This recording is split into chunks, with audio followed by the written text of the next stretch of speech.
This funny and interesting story takes place in the Kingdom of the Swordsman, in the Eastern Wasteland, where an attack on the city took place. One of the attackers threw the students back and said that their clan could do nothing against this phantom transformation. Times had changed. Now these lands would belong to their blood clan. The wounded student shouted for the villain to stop talking nonsense because he had already told his brother Alan, and when he came, none of them would leave. The 5 terrifying masters stood above the disciples, and one of them said that he didn't know of anyone among the top disciples of the Sword Clan with such a name.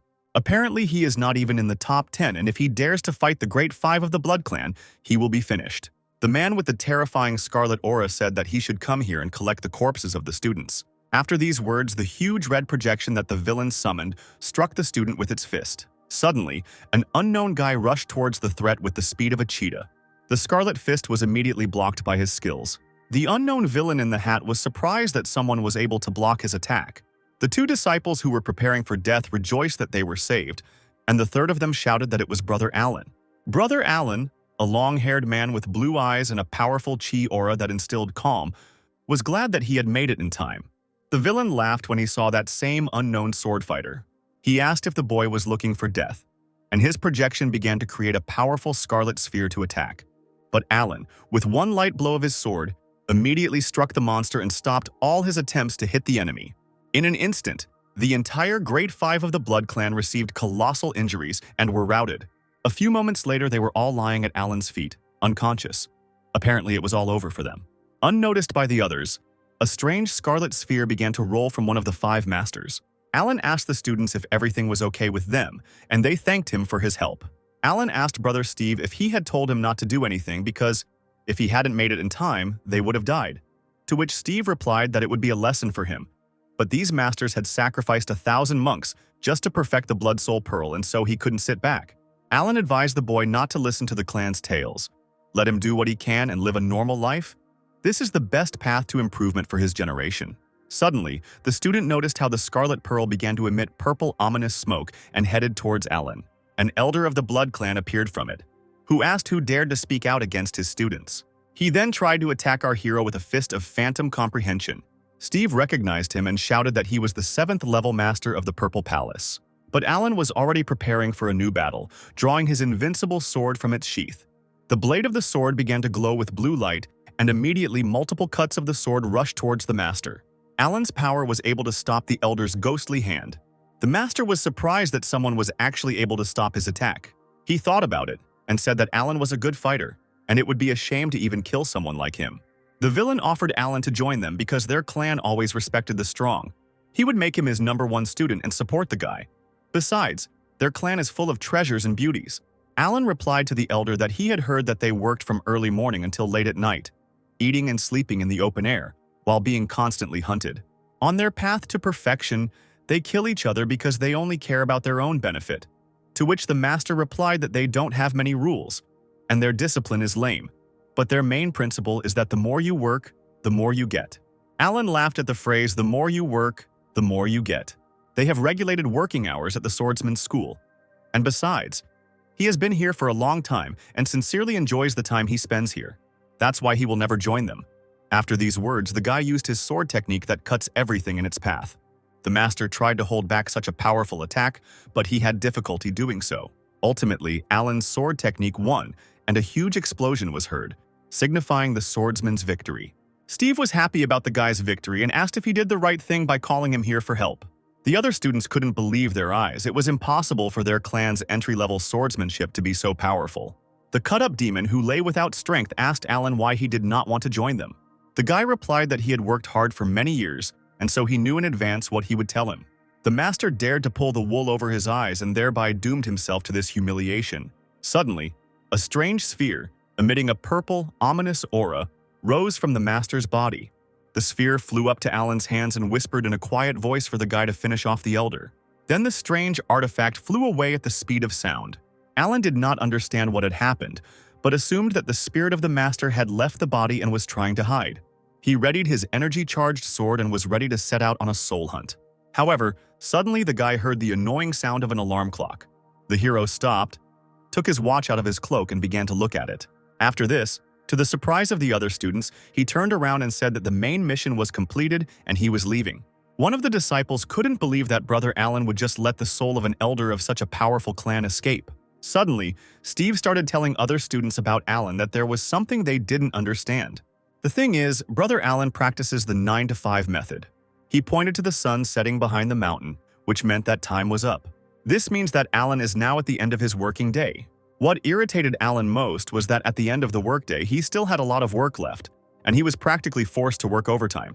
The next day, we are transported to the residence of the Swordsman clan. Here, warriors train to control their blades, which they can use to fly if they focus enough chakra. In order to be strong, they train hard day after day. But not all of them are such hard workers. One of the students turned around and looked at the one who was again being lazy and doing nothing. He didn't understand how the elders even accepted a disciple like this guy. It was Alan, who was sleeping peacefully under a tree while the others were training tirelessly. The noise of the warriors woke the boy, and he reluctantly began to stretch and wake up. He took off his blindfold to look at his comrades.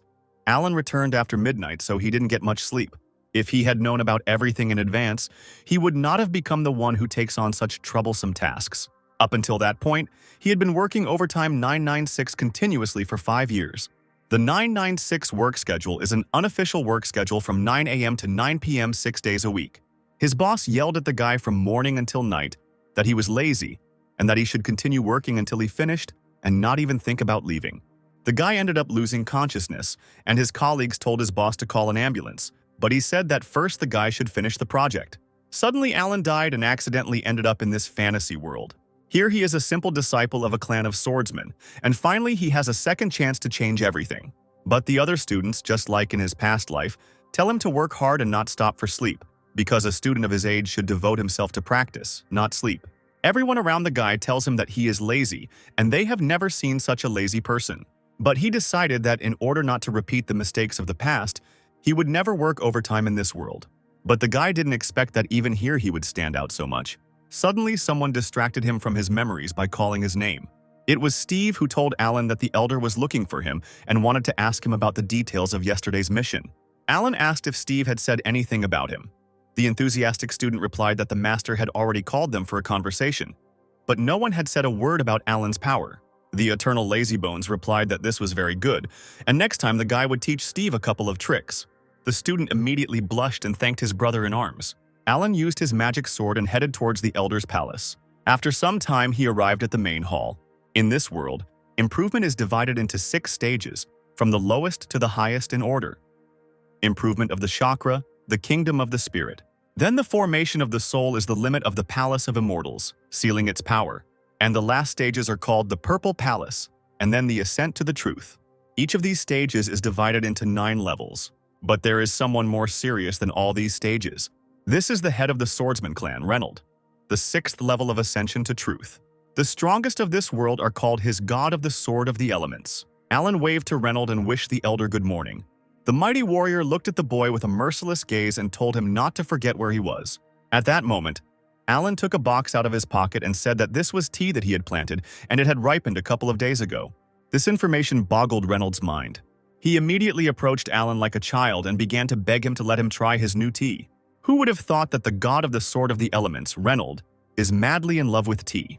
Alan used his old knowledge of growing succulents and other plants to develop the best tea, which helped him build a good relationship with the elder. But this is a must for any self-respecting employee. His thoughts were interrupted by an elder who was hiding tea in his sleeve. He asked how yesterday's mission went. Some students said that it was Alan who saved them.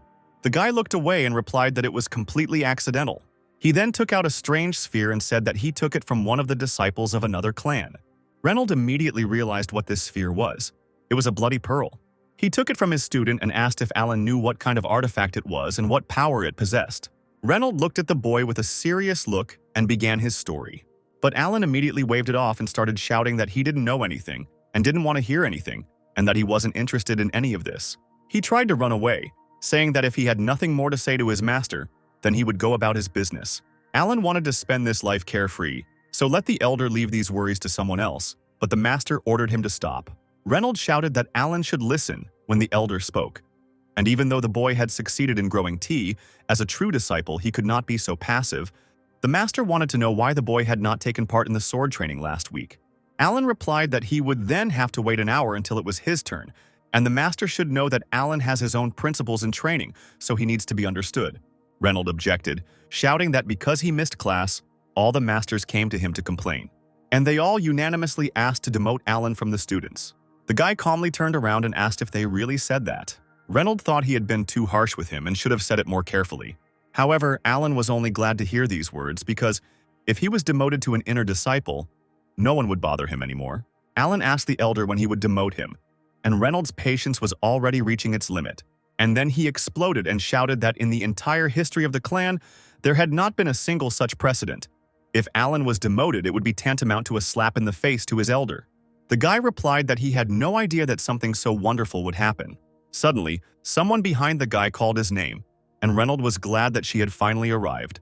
The girl went to Alan and said that tens of thousands of students work day and night to become true students. But for some reason, only Brother Alan is willing to give up this once-in-a-lifetime opportunity. This beauty's name was Hannah, and she was the true #1 disciple of the Swordsman clan. She achieved great success in cultivation in her early years and has since ranked first among the disciples.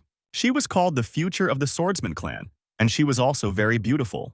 Meanwhile, Alan is ranked 55th, which is the clan's last place. The guy said that his sister doesn't know, but he's been stuck in the Purple Palace for a long time.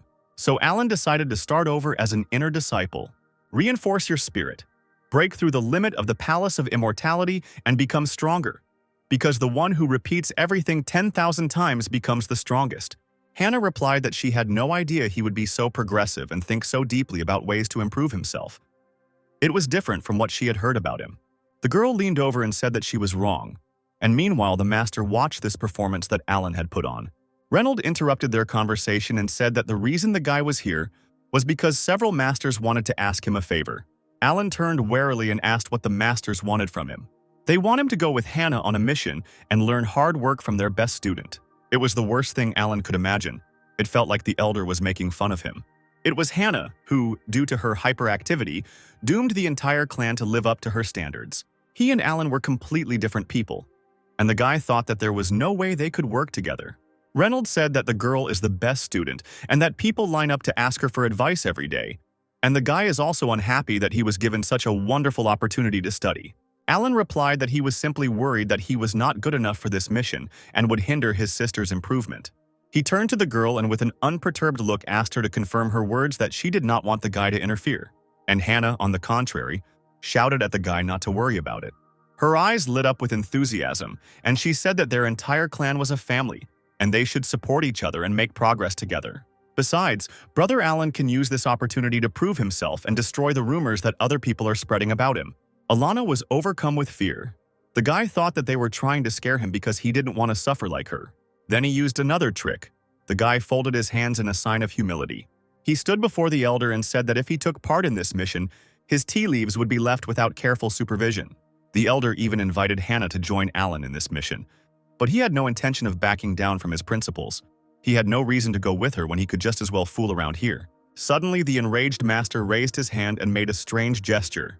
Reynolds said that if Alan successfully completed this task, he would give him 3 days off. 3 days off, these words echoed in the guy's head. A whole 3 days off, that was all one could dream of. Alan immediately grabbed the master's hand in gratitude. His eyes were shining with enthusiasm, and he asked the elder to immediately inform him of the content and location of the mission. He would go through fire, water, and copper pipes to complete it, and the master, meanwhile, would only sigh in disappointment. A quarter of a day later, Hannah was training hard to master the techniques. Alan, meanwhile, was yawning after a deep sleep. He approached the training girl and said that she was training very hard. Hannah, meanwhile, was angry at the guy because he was late. Alan told her that if he didn't sleep at lunch, he wouldn't have any strength for the battle. The girl began to scold him, saying that he should devote more time to practice, but she, for example, came here on time and managed to make 3,000 swings of the sword. But it turns out that Alan needs sleep like a normal person. He is too weak. The guy said she was right, and he would think about it in his spare time and then give it his all at the next training session. But in reality, all he was thinking about was Hannah grumbling like an old woman. The girl sighed in disappointment and said that they didn't have time for this and it was time to move on. At that very second, our new team rushed to the mission site. As they flew to the location, Hannah asked Alan what he thought about the mission, to which he replied that the elder had sent them to investigate the disappearance of people in the mountains, and that this mountain range was located right next to the sacrificed village. Alan suspected that the disappearance was not accidental at all. Hannah agreed with him. The inspired girl encouraged the guy, telling him not to worry. Considering his level, she would protect him. Alan looked at her and thanked her happily. He didn't think that Hannah would be a person he could rely on. The guy thought that he had hit the jackpot and would get a 3-day weekend and become friends with a beauty. Alan mentally thanked the elder, and they set off on their mission. Later in the evening, the team reached the mountains where people disappear. The girl told her brother Alan that they needed to ask the locals first, while Alan was looking for something in his robe.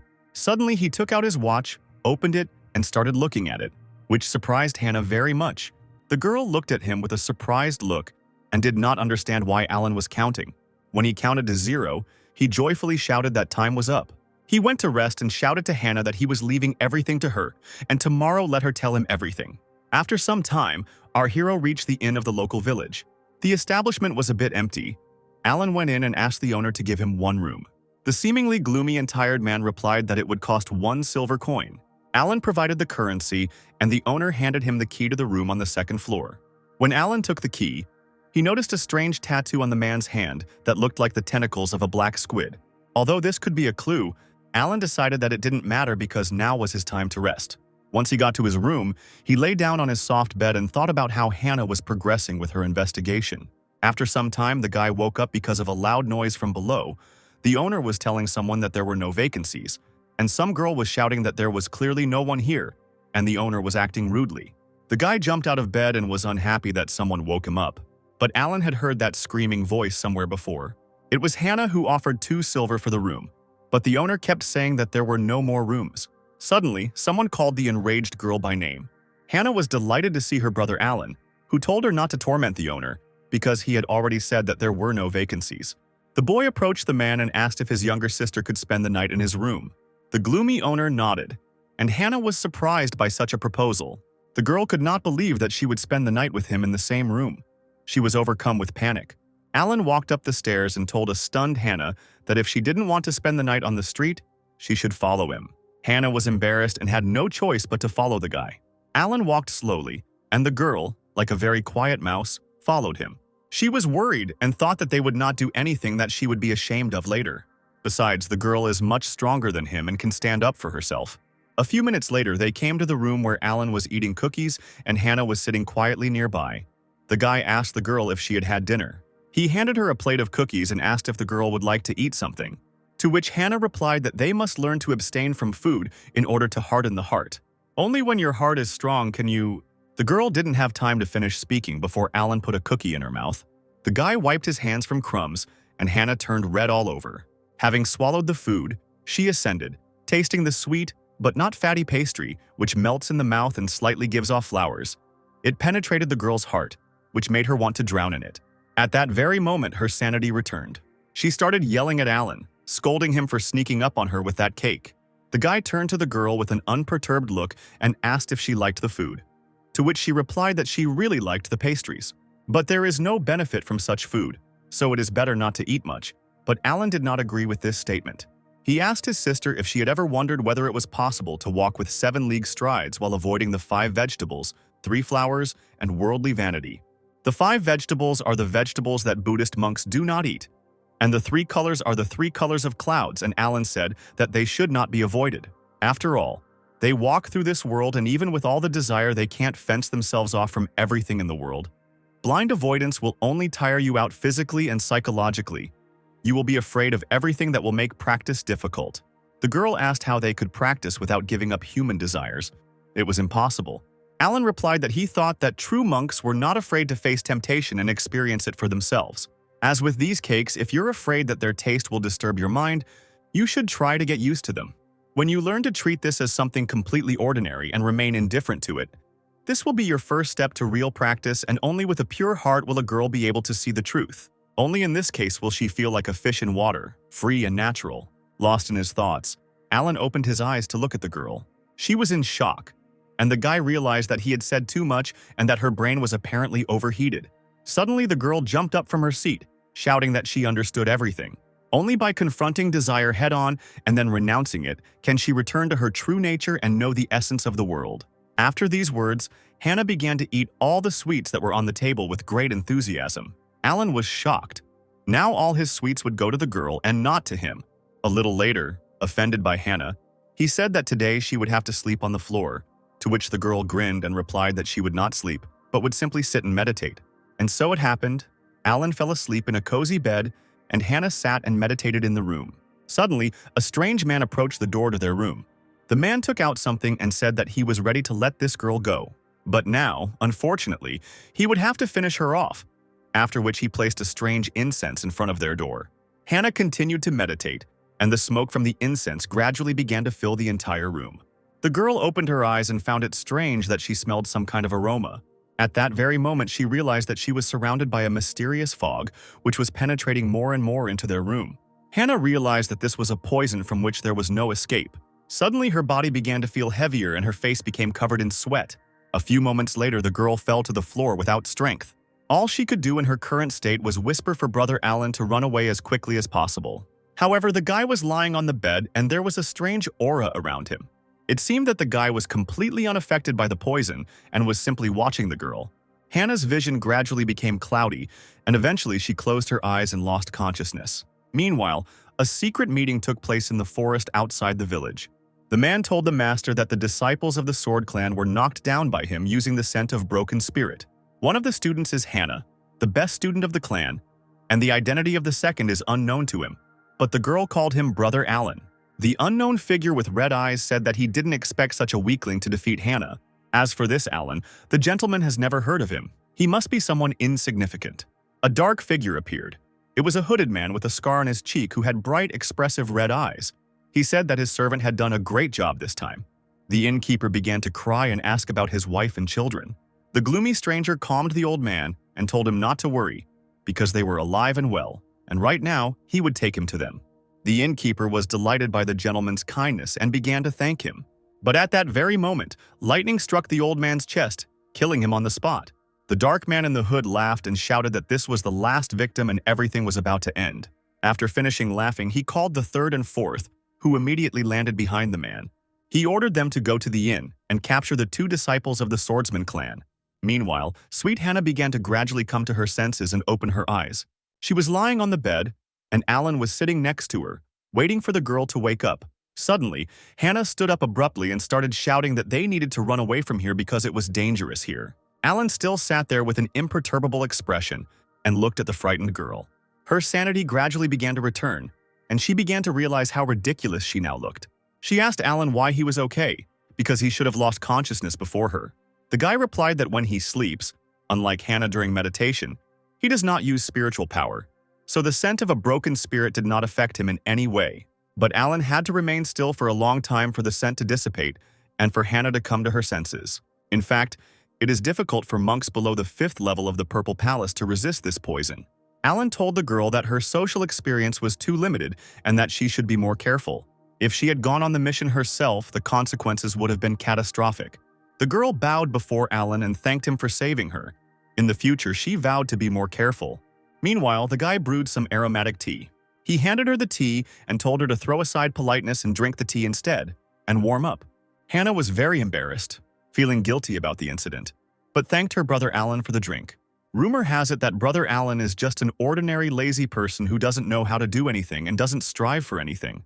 But Hannah never expected that he would not only say a few words to her, but also reveal the secrets of cultivation. All this time he was so attentive to everything, even saved her life, excellent character, pleasant appearance. It's a pity that his level is low. The girl immediately shuddered and caught herself thinking that she shouldn't think about such things. Alan, meanwhile, turned to her and asked how she felt. The girl laughed and thanked the guy for his concern, saying that she was completely fine. Meanwhile, a strange purple flash appeared in the night sky.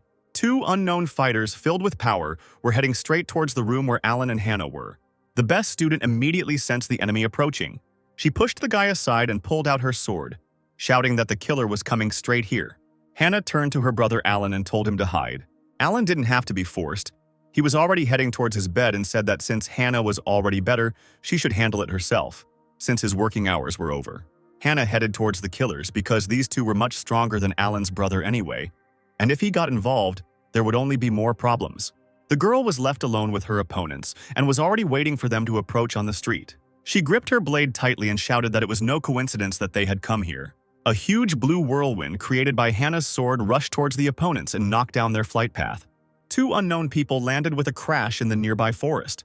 The refined girl instantly landed where a dark aura emanated from the ground. In front of her stood two of the fourth clan of the Eastern Wasteland, the Purple Spirit Clan. Hannah was confused as to why the Purple Spirit Clan disciples were attacking them, so she asked what they were doing here, but they didn't answer, and their eyes looked especially strange. They were black. The two were bloody puppets, their souls consumed by magic, turning them into mindless dolls. This is the magic of the demon sect. Apparently, the disappearance of an entire village is also their doing. The strength of these two is equivalent to the third or fourth level of the Purple Palace, and one must be careful. Hannah, covered in blue chakra, landed slowly and said that they upset her. The girl took out her slashing blade and summoned her sword technique. Then she used her most powerful ability, the clouds breaking the moon, and everything around began to fly into pieces. A powerful wave created by the sword was directed towards the opponents, but the girl and the boy were able to deftly jump away and dodge her attack. However, this was not the end, and Hannah commanded her blade to dissipate. After that, the blue blade immediately split into two parts and flew at the enemies. The targets were immediately hit, and small flashes from the explosions ran across their bodies. The cut and beaten fighters lost their strength and fell to the ground. Meanwhile, Alan watched the fight. He was surprised at how Hannah was able to easily separate the light from the sword. But apparently the force of the blow has also decreased, by the way. It's much more convenient to watch the fight this way. You don't even have to open your eyes. However, these two certainly did not plan to give up so easily. With difficulty, the girl raised herself up on her hands and tried to stand up. She called Hannah sick and said that she didn't dare do this to them. The best student realized that these guys had not completely become bloody puppets. Apparently, there was still a trace of self-awareness in their heads. The subordinate girl got angry and shouted that she would kill Hannah for what she did to them. She jumped towards the girl and swung her staff, concentrating her purple chakra. The two girls clashed in battle. Hannah was able to block the staff's attack with her sword in time. However, the block was not easy for her. Hannah was surprised that her opponent could wield such a formidable weapon so easily. The enraged girls continued to attack each other, but no one wanted to give in. The air around them became electrified. The blows became faster and faster, so much so that at one point their outlines were difficult to discern. Hannah couldn't understand what kind of strength her opponent had. Even the girl's hands went numb from such blows. And the purple girl continued to attack and twirled her staff above her head to try to defeat her opponent again. She gathered a huge amount of chakra and fired a magical stream towards Hannah. Meanwhile, Hannah realized that everything was about to end. Her sword also charged for the next attack. Alan was happy for the girl, because in such a short time she had managed to study her opponent, which was to be expected from the best student. Even though they are on the fourth level of the Purple Palace, they are now just puppets. Their consciousness is sealed, so they can only fight using instincts. Hannah closed her eyes and tried to concentrate to gather all her chakra for one powerful blow. A powerful stream of mana formed around the girl, which was so huge that it went up into the sky like a column. Seeing such power, the purple girl became afraid. But Alan was worried about Hannah, because it seemed his sister was unaware of the danger. The guy took a leaf from a tree that had flown into his window and decided that this would be enough. Having gathered enough chakra, Hannah summoned her powerful sword technique. She drew her sword and a powerful wave of energy shot out at the speed of sound towards the purple girl. She tried to protect herself by forming a shield out of her chakra. However, the shield was too weak compared to the enormous chakra power that the top swordswoman apprentice had summoned. After the battle, the purple girl lay in a pile of collapsed rocks, and Hannah thought about how to quickly free these fighters from the spell. But the beauty did not notice how behind her, the second fighter raised his fan. He waved his weapon and immediately a purple lightning bolt, sharp as a needle, shot towards the girl's back. Hannah turned around and realized what had happened, but it was too late. She only managed to create a small shield and try to protect herself. However, the shield was too weak and thin, and the purple blade easily broke through the protection and headed straight for the girl's eyes. But suddenly, a leaf flew in like lightning, reflecting the attack and changing the trajectory of the blow, protecting Hannah. The purple blade flew past the girl's head and crashed into the mountain, creating a huge explosion. The wind blew, fluttering her beautiful hair, and for a moment she realized that someone had just saved her. One of the purple warriors sat in front of the girl, and she knew that if she missed such a blow, the injury would be very serious. But what was this green light that saved her life, she did not know, and she still has to find out. Hannah moved lightning fast towards the enemy and went behind him.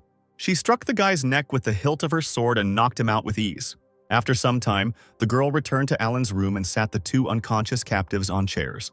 Alan praised the student, saying that she had successfully managed to cope with everything. But one question was bothering the girl. She tried to ask about it, but the guy immediately said that he had been lying in the room all this time. Then he smiled carefreely and asked what had happened and what was bothering her so much. The girl waved it off and replied that nothing had happened, but she thought that with his level he would hardly be able to do something like that, so there was no point in asking Alan about it. She also said that while the spirit of these guys was still alive, they should hurry and return them to the clan. They should ask the elders to cleanse their hearts and drive out the evil formation from them so that they would stop being puppets. But if they leave, the demon clan members will run away and do their dirty deeds elsewhere. Alan stood up and said that for the sake of the people and the 3 days off, he would try to do something. Hannah was surprised that the guy began to concentrate his chakra and asked what exactly he was going to do. Alan replied that he would use his divine sense to penetrate their consciousness and expel the formation. Hannah panicked and screamed that the guy had gone crazy. Because this is a very difficult practice, the slightest carelessness can lead to the complete destruction of the soul. The guy calmed her down, asking her not to worry, and extended his hands to the heads of the prisoners. But seeing this, Hannah panicked even more because he wants to turn them from puppets at the same time, and this is even more difficult. Alan answered her that saving a person is like putting out a fire, the faster the better. A little time passed and the purple girl opened her violet eyes, which were once black. Her brother was glad that Sarah had finally woken up. The girl began to rub her tired eyes, trying to fully wake up. But then her consciousness finally returned to her, and she turned towards our heroes. Seeing Alan and Hannah, she asked if they were students of the Swordsman clan. Hannah formally greeted Sarah and introduced herself and her friend Alan. The brother began to calm the girl down, saying that she was the best student of their clan and they saved them. The boys were able to rescue them from the trap set by the elder of the demon clan. Alan asked Sarah to tell him more about how it happened. The girl lowered her eyes and began to tell this sad story. A week ago, he and Brian were ordered to go to the village to investigate the disappearance of residents. They questioned everyone and followed them to a strange place in the forest. In it, the elder of the demon clan used the blood of the villagers for sacrifice. In the end, they fell into a trap that he had prepared in advance. All these demons and images created by the elder suppressed the consciousness of the fighters.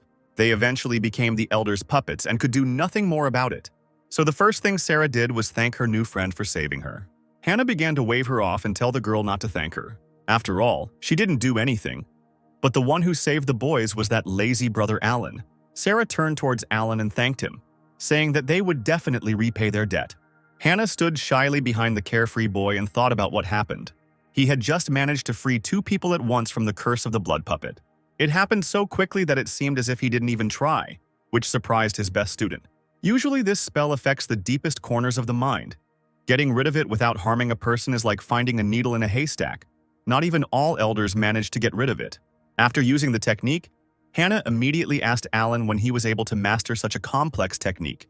The guy replied that he had previously been passing the time in the Elder's Pavilion and had accidentally stumbled upon a fragment of a scroll of practices for manipulating spiritual thoughts, and he had found it very interesting, so he had studied it. The information amazed Hannah more and more. He even found not a whole scroll, but only a fragment, and was able to learn such a technique. Suddenly, Alan interrupted her memories, saying that in order to save the boys, he needed to use resources and artifacts worth almost 30,000 high-grade spirit stones. The girl puffed out her cheeks angrily, thinking that the guy probably did it by accident and would never have had such a lot of courage. Sarah looked at Alan and realized that he was far from stupid, so she happily agreed to make it up to them once they returned to their clan. Hannah was amazed that they actually agreed, and Alan smiled triumphantly. It is now recognized that the formation of cleansing the heart and destroying evil that can dispel the curse of the blood puppet requires at least 50,000 stones, so 30,000 is a good price for friendship. Alan made a sweet face and asked them not to rush because their clans were friends with each other, so it was their duty to help them. He also asked the two to remember the details of their abduction. Sarah said that the man's name was Lloyd. His fighting power was not very great, and she would be able to deal with him on her own. But he uses formations and poisons very well, which is why the pair were able to get caught so easily. Alan made them happy by saying that if that was all, he had a special elixir that could make them immune to poisons for 3 hours. He would give it to the 3 fighters, and they would defeat the elder. Sarah's fighting spirit rose, and she shouted that if she had immunity to the poisonous incense, she would kill this enemy in a matter of minutes. But then she again remembered all the words that Alan had said. She asked why only the three of them would go. Would Alan really stay here and not go with them? The boy bowed his head and replied that it actually took him too much spiritual power to save them, so he would have to sleep to recover, while Hannah could barely restrain herself from hitting this lazy guy. The purple couple apologized, saying that they were too blind to see the hard work of brother Alan. They decided that the three of them would manage while Alan was resting, and Hannah, meanwhile, realized that the lazy guy had deceived everyone again in order to do nothing. After some time, a new team set out to search for the demon elder. Sarah looked at the small blue sphere and asked if it was really the magic elixir that brother Alan had spoken of. Hannah answered her that they should believe him because he had already saved them several times. After these words, all three fighters took the magic pill.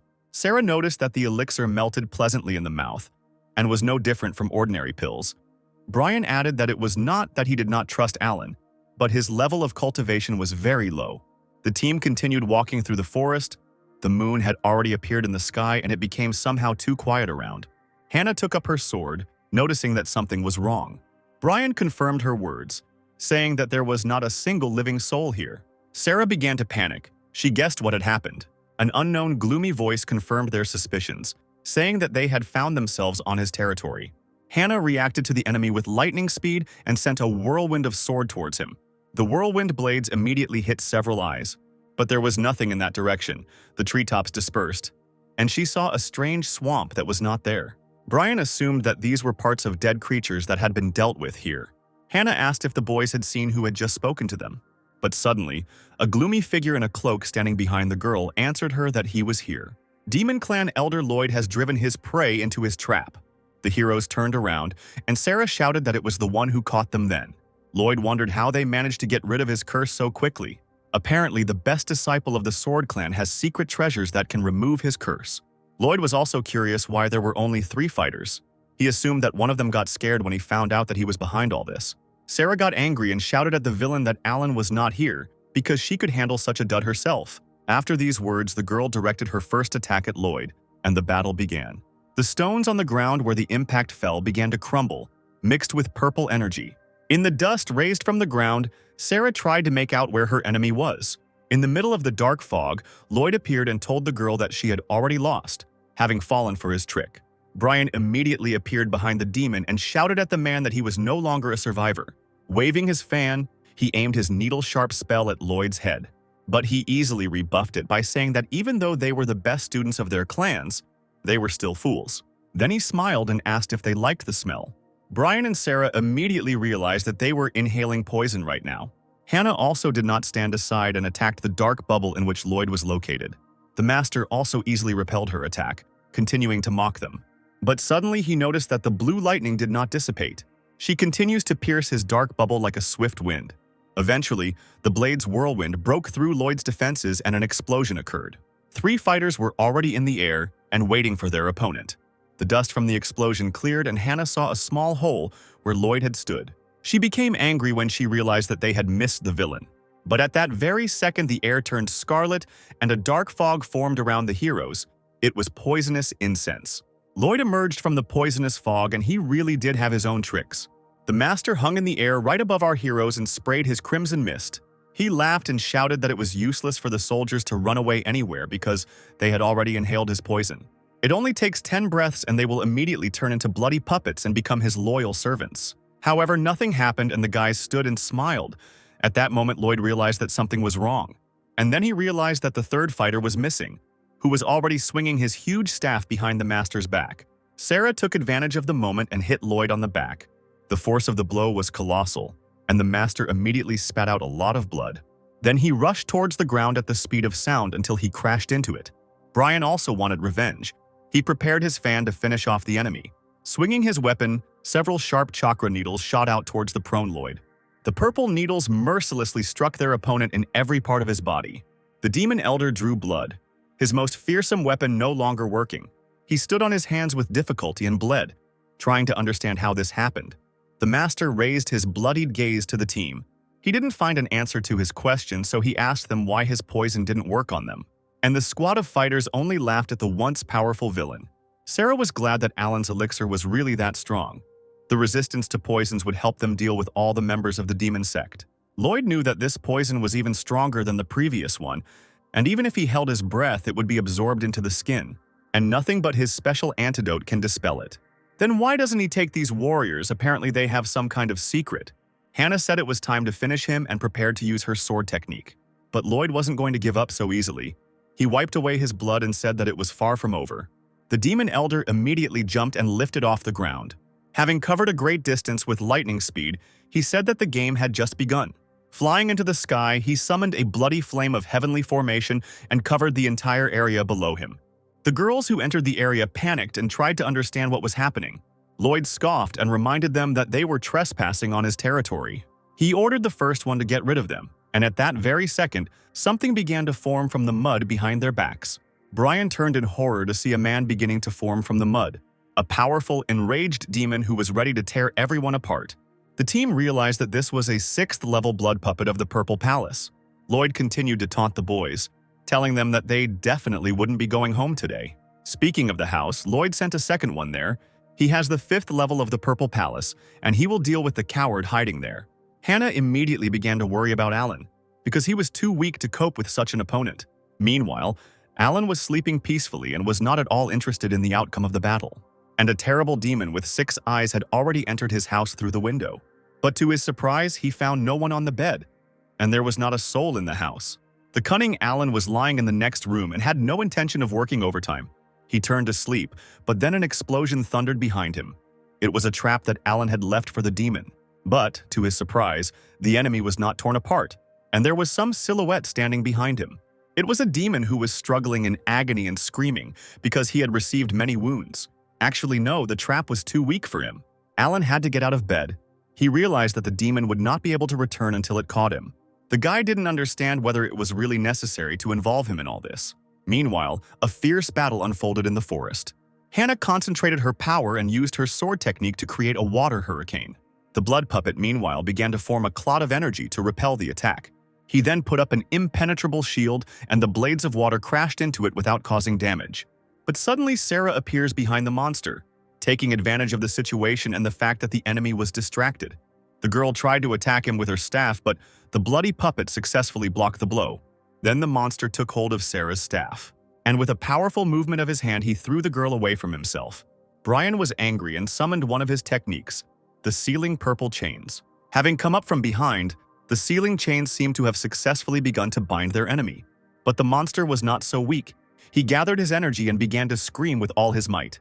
The chains that bound him were torn, but Hannah managed to take advantage of the moment and strike the body of the immobilized enemy. The girl was focused and confident that she had succeeded this time. And indeed, the monster's body was cut into 2 parts. No one can survive such wounds. But the bloody puppet didn't care. After the separation, he immediately landed on his torn-off part and grew together. Hannah couldn't believe her eyes when she saw this. Meanwhile, the monster decided to attack his opponents and jumped towards them. Brian was the first to be hit, and he immediately flew back, covered in blood. Then Hannah was also attacked and was also unable to dodge. Sarah, noticing her comrade's loss, immediately shouted their names. Blood was pouring out from under Brian's head. Seeing this, Sarah became angry. No one could touch her brother. The girl jumped from her place with lightning speed and landed behind the bloody monster. Her rage gave her strength, and she was able to hit the monster's back with her staff. However, the monster that received the blow jumped away from her to a safe distance. This time was enough for Hannah to come to her senses. The girl landed next to Sarah and said that this guy was so strong that with his endless regeneration they would simply run out of steam over time. Sarah said with a serious look that she had a secret way to destroy him. Hannah was glad because there was hope, but Sarah needed time to build up her strength. So the purple girl asked Hannah to buy her some time. The best student prepared for battle, saying that she could rely on her.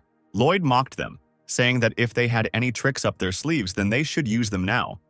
These puppets were the masterpiece of his collection of bloody techniques, so they would all soon be finished. Suddenly, the master felt something strange. Number 2 didn't move, and the master thought that he must have finished with the coward too quickly. However, it was not that simple. The bloody puppet was bound by Alan's blue bonds. The boy looked at the bloody puppet and said that the elders must not know about this under any circumstances. But he just wanted to sleep peacefully without any unnecessary noise. And if the puppet doesn't do this, then he will give her something in return. After these words, Alan immediately grabbed the puppet by the hair. He walked slowly towards the window, holding the monster by the hair. The guy looked into the distance, where a fierce battle was raging. and saw only a strange red dome. Brother Alan raised the shackled blood puppet like a spear and began to aim. Then he threw the monster with all his might towards the dome and shouted at him to go back and let him sleep. Due to the force of the throw, the monster flew so far into the sky that it could no longer be seen. Alan, meanwhile, turned around and thought that he still had a little time to rest. He wanted to go see if there were any more free rooms here because he needed to sleep a little more. Meanwhile, Hannah continued to buy time and was hit with many blows from the puppet. The girl tried to block the fists with her sword, but their power was great, and Hannah's power was decreasing, so the girl flew away a short distance. She was all wounded, but she didn't really have a choice. The girl did not understand why this bloody puppet was becoming stronger and stronger. Lloyd told the girl that since she was still holding on, it was not for nothing that she was called the best student of the Sword Clan, but all this would soon end. He ordered his first blood puppet to attack the girl. The monster immediately obeyed and pounced on Hannah with great speed. He gathered furious energy around himself and jumped into the air above the girl. Hannah closed her eyes and mentally asked everyone for forgiveness, because for the first time in her life she was afraid. But suddenly, behind Lloyd, a strange red flash appeared in the sky. Lloyd sensed something was wrong and turned around to see a red object rushing towards him at the speed of sound. The bloody monster thrown by Alan crashed into the bloody barrier like a bullet and pierced it right through. Hannah and the demon elder were stunned by this turn of events. When the dust from the fall cleared, they saw the second and first bloody puppets, which were broken and lying in a pile of dirt. Only now did Lloyd realize what had happened, and he became furious. He couldn't believe that such a thing was even possible. And Hannah was glad that if the second puppet was here, then everything was okay with her brother Alan. Apparently, one of the elders came and was able to protect the guy. Lloyd thought the same thing, and he knew that if the elders had come here, it could be a problem for him.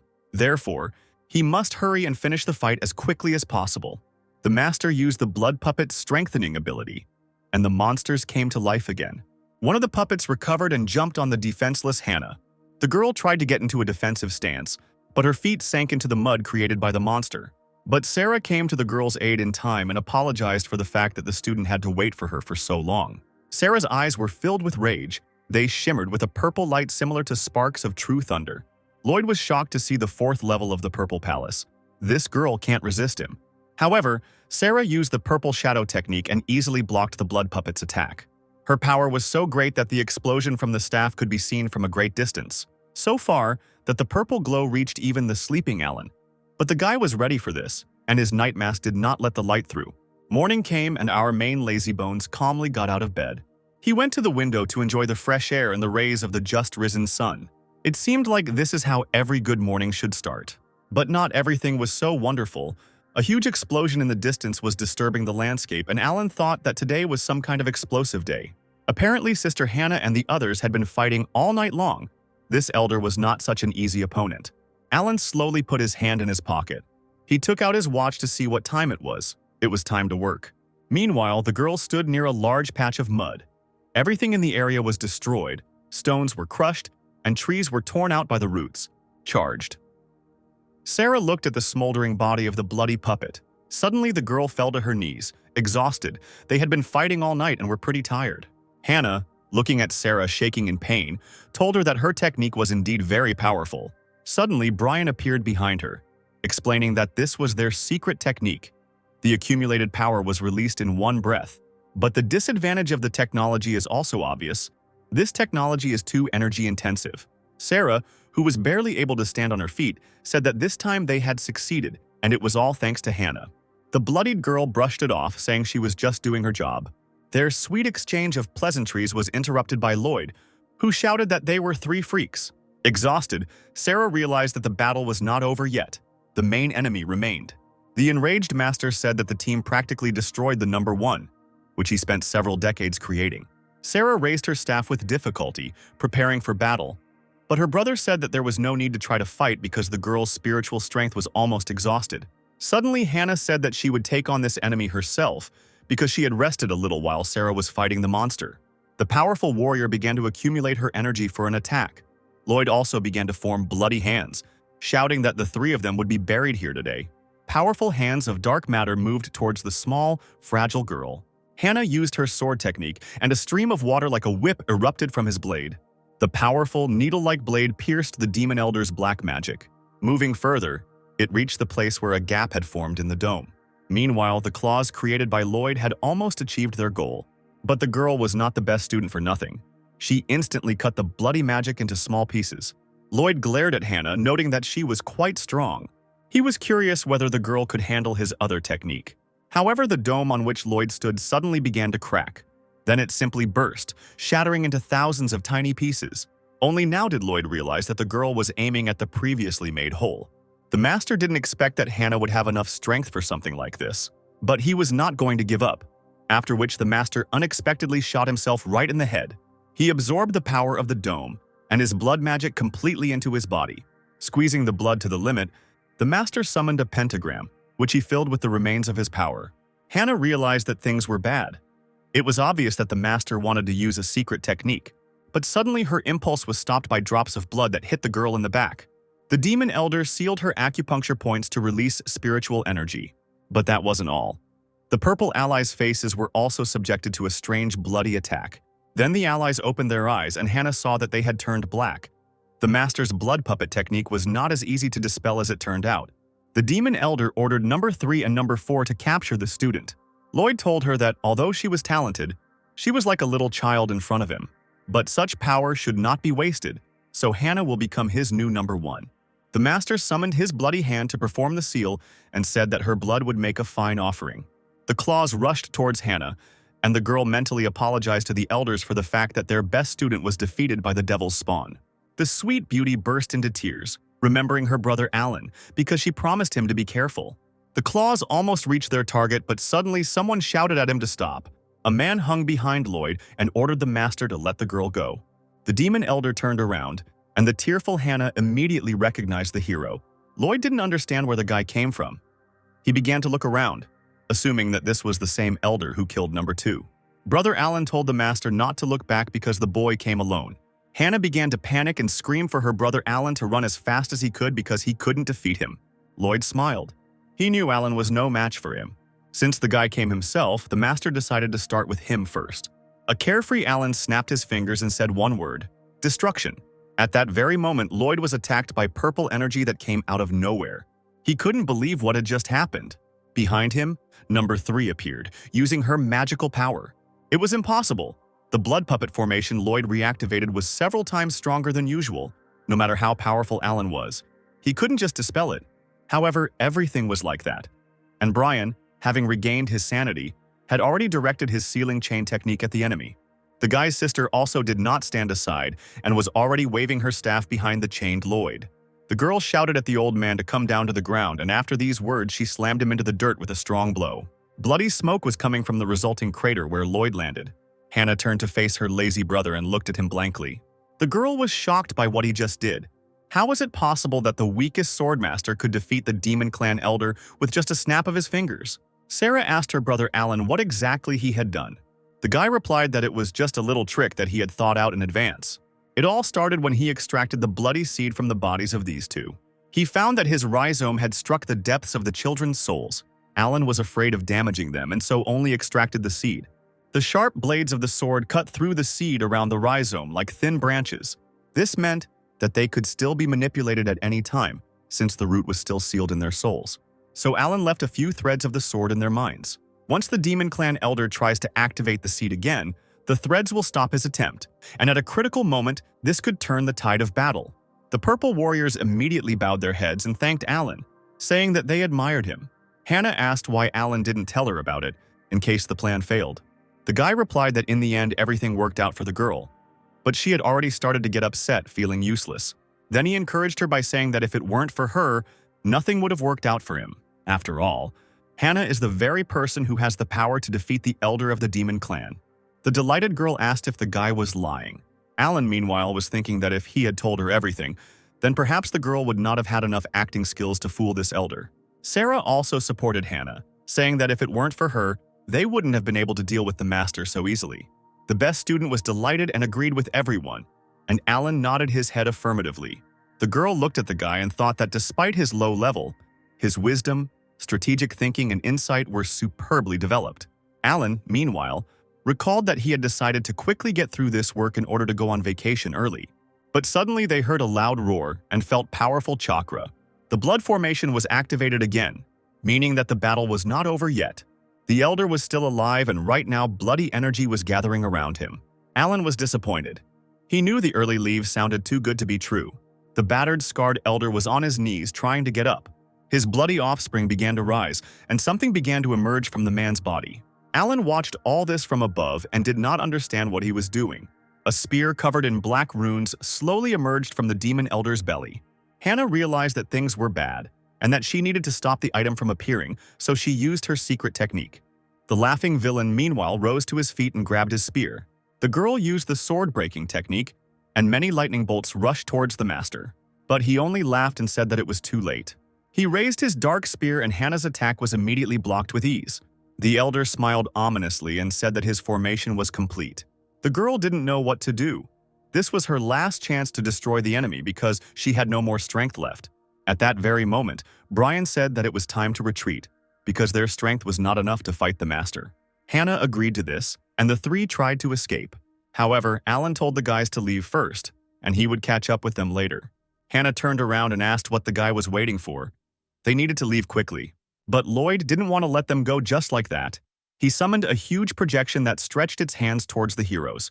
In a split second, the summoned monster grabbed all four heroes in a tight grip. Lloyd shouted that now he would show these pathetic insects the power of real poison. Sarah said that the Magister was able to catch her because her powers were exhausted, and Brian lost all hope after realizing that the Elder was invincible. Hannah looked at the monster and couldn't understand how he instantly jumped from the 5th level of the Purple Palace to the 8th level. Sarah didn't want to die like that, and her brother suggested that he became so strong because he absorbed his puppets. Lloyd told them that number 1 and number 2 were the best in his collection, and he didn't even think that the 3 would be able to defeat them. Sarah said that even though number 1 was stronger than them, they would have definitely dealt with number 2. But now these 3 were one. Lloyd laughed and told the team that he was a victim too. He said that he was forcibly raised to be a bloodthirsty soldier. Then he raised his staff, and it began to summon something. The boys did not understand what the master's words meant. Meanwhile, only one hero was not interested in the fight. He looked at his watch, and Hannah asked him what he was doing. Brian said that in the ancient books it is written that the first demon warriors appeared 10,000 years ago. Countless decent people were beheaded, and most of the lands came to belong to the demon clan, and only when the 5 clans united among themselves to resist them were they able to defeat the demon clan troops and put an end to this disaster. Lloyd laughed again. He said that he had witnessed many things. He had seen blood being spilled, souls being taken by force. All of this helps to shape warriors like him. And today, the team of heroes had the honor of becoming an offering for his bloody formation. But suddenly, his solemn speech was interrupted by a nasty sound. Lloyd didn't understand what the sound was, while Alan looked at his watch. His working day is over, and it looks like he will have to work overtime. Lloyd didn't understand the guy's words and asked again what it meant to work overtime. At that very moment, a huge wave of energy flew towards the invincible demon elder. A powerful stream of chakra immediately knocked the master out of the summoned formation. The weakest student told Lloyd that his time of death had come. Hannah was surprised to see such a powerful technique. She asked Alan if it was his doing, but the guy only answered that they needed to get out of here as soon as possible. The girl wanted to object, but the hero said that they should get out of here as quickly as possible and protect the village from attack. In a panic, Hannah asked the guy who defeated puppet number 2. They need to call this elder here quickly because they themselves cannot cope with this enemy. The comrades also supported Hannah, telling Alan that he should not be brave, because thanks to this formation, Lloyd's strength increased to at least the 8th level of the Purple Palace, so even with joint efforts they could not cope. But the hero, smiling, told his friends not to worry, because everything would soon end. Meanwhile, Lloyd, who had fallen to the ground, got up. He didn't understand what had just happened because the guy's level shouldn't be enough to defeat him. The demon elder asked Alan what trick he had used just now to stop him. Alan, mocking his opponent, replied that he didn't need tricks to defeat such a weakling. Meanwhile, Hannah and her purple friends were heading towards the village. Sarah asked the girl why they left him there alone. She couldn't believe that the guy actually knew a way to defeat such a formidable enemy, who at that moment directed his blood chakra at Alan. The blood lightning hit Alan straight. Sarah continued to say that the hero's level was too low and that demon would destroy him with one blow. Hannah told the girl that she didn't know why, but she trusted Alan because, since he left the mountain, all his decisions had been correct. The powerful Lazybones parried the attack with his blade and looked at Lloyd with the gaze of a bloodthirsty killer. The demon panicked. He wanted to know what he was going to do now. Meanwhile, the tired team arrived at the village where everything was peaceful and calm. Hannah summoned an artifact that looked like a pentagonal mirror. It was the castle of the heavenly spirit. The girl gathered her strength and threw it into the sky. The sky spirit castle flew through the air and hung above the village, creating an impenetrable blue shield around it. Seeing the blue dome, Alan was delighted. He told his opponent that now he could calmly attack him. Lloyd laughed evilly, amused by the confidence of a weakling like Alan in his victory. The hero answered him that he wanted to say that if Lloyd still had an ace up his sleeve, then he needed to use it as soon as possible because the demon would not have another chance. The student's excessive pathos infuriated Lloyd, and he pointed his spear into the air, gathering powerful force. A bright scarlet dome with a spear in the center fell on Alan. Lloyd called it a bloody blow with a halberd. The demon elder smiled because it was not so easy to escape from such an attack. But suddenly for the villain, Alan slowly landed in front of him, shining with a blue aura. The guy mocked his opponent and asked if Lloyd had any more attacks.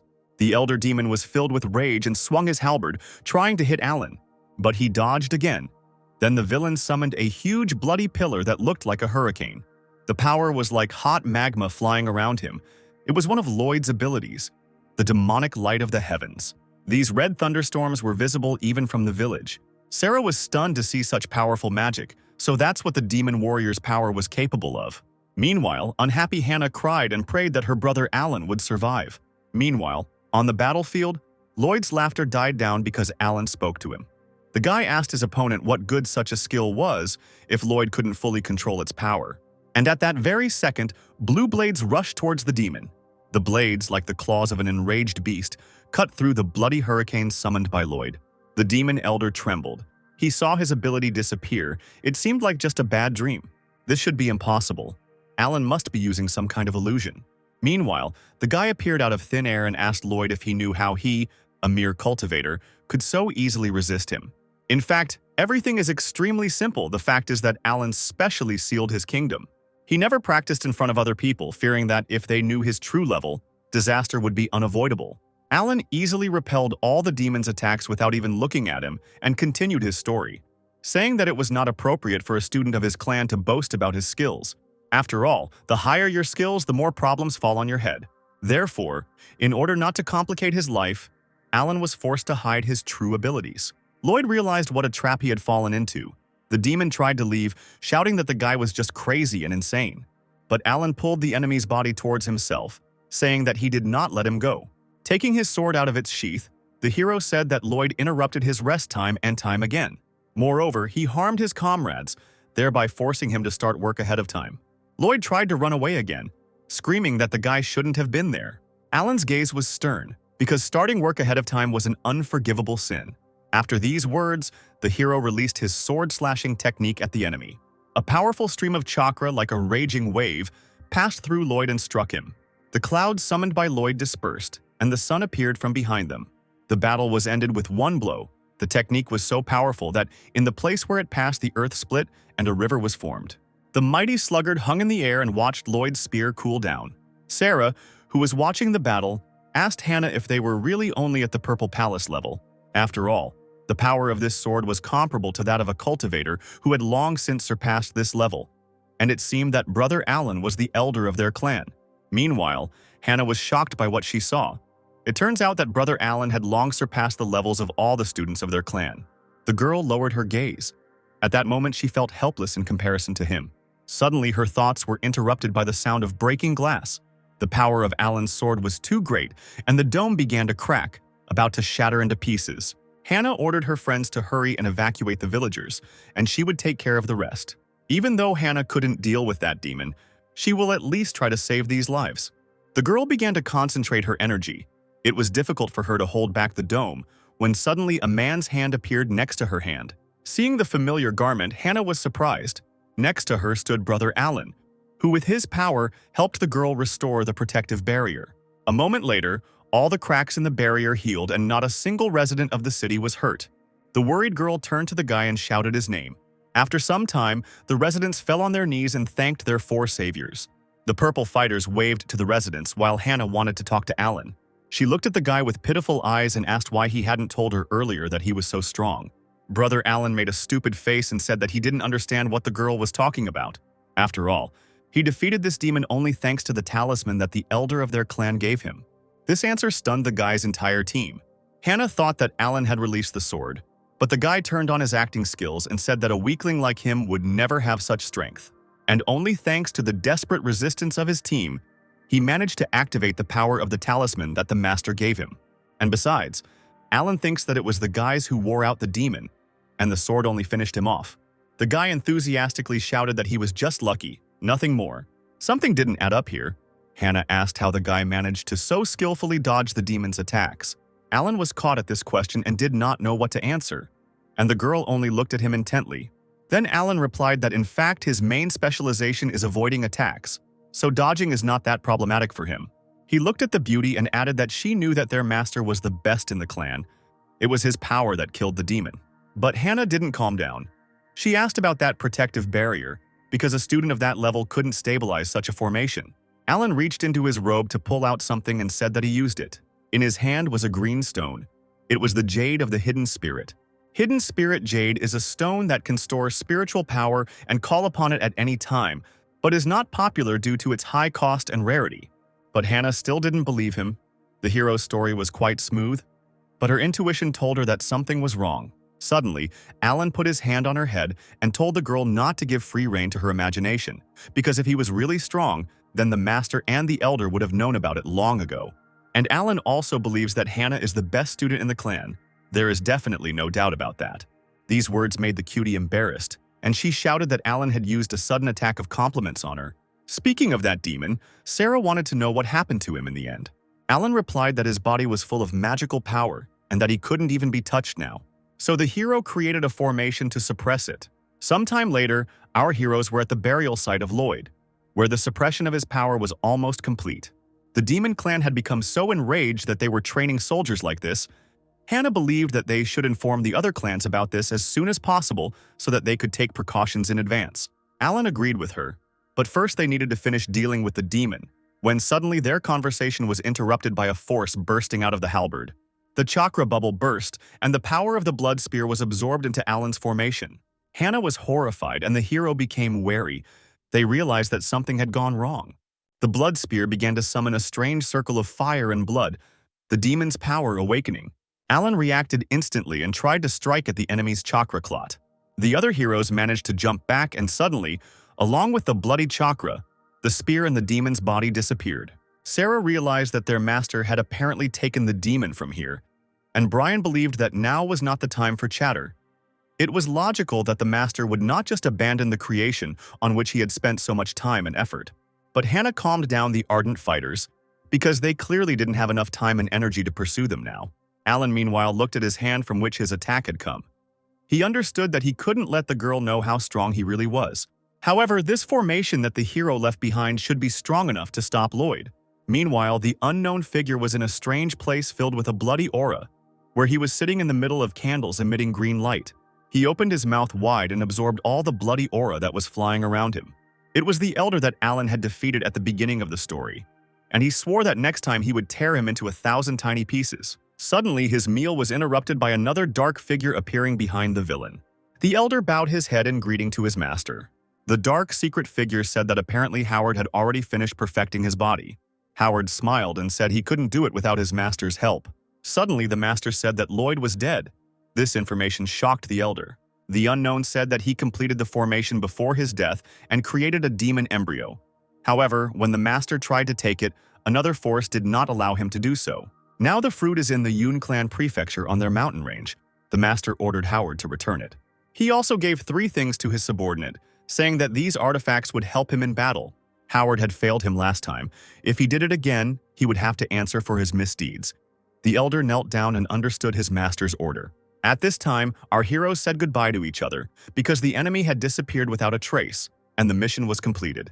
Hannah and Alan looked at the purple teammates who had become their home team for a short time. Sarah and Brian set off on their journey and talked along the way, Brian saying that no one could have expected such a move from the demon clan. The demon's abilities already went far beyond their combat training. But Brian was most concerned not with them, but with the abilities of his brother Alan. Sarah was surprised by such words. She did not understand what was wrong with the hero that her brother was worried about this.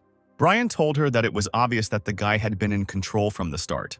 starting from the moment he gave them pills that made them immune to poisons, and what happened to the bloody formations during the battle. Just when they were about to accept defeat, Brother Alan appeared and took matters into his own hands.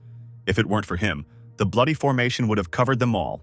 And indeed, after hearing the information from her brother, Sarah became thoughtful. However, that was not all. Brian asked if the girl remembered the pill that they took. He checked his body using the inner vision technique and found that it was as if he was being wrapped from the inside by a protective sword technique. Apparently, what they swallowed was not an antidote, but a pill filled with a beam of sword energy. This was the only reason why the poisons could no longer affect them. The sword energy contained in that pill dispelled all the toxins that entered inside. It seemed impossible, but if your sword skill is high enough, then theoretically it is possible. But Sarah doesn't understand one thing. If Alan is so powerful, why is he trying so hard to hide it? Brian thought that the hero was some kind of secret weapon for his clan, so Sarah asked if they should tell their leader about it. The pair of purple warriors looked at each other and mentally imagined the consequences. Brian decided that since Alan did not want to reveal his abilities, then they should also remain silent, because the hero saved them, and therefore they should respect his choice. Still, the Sword Clan has an interesting talent. Apparently the clan meeting next month will be really interesting.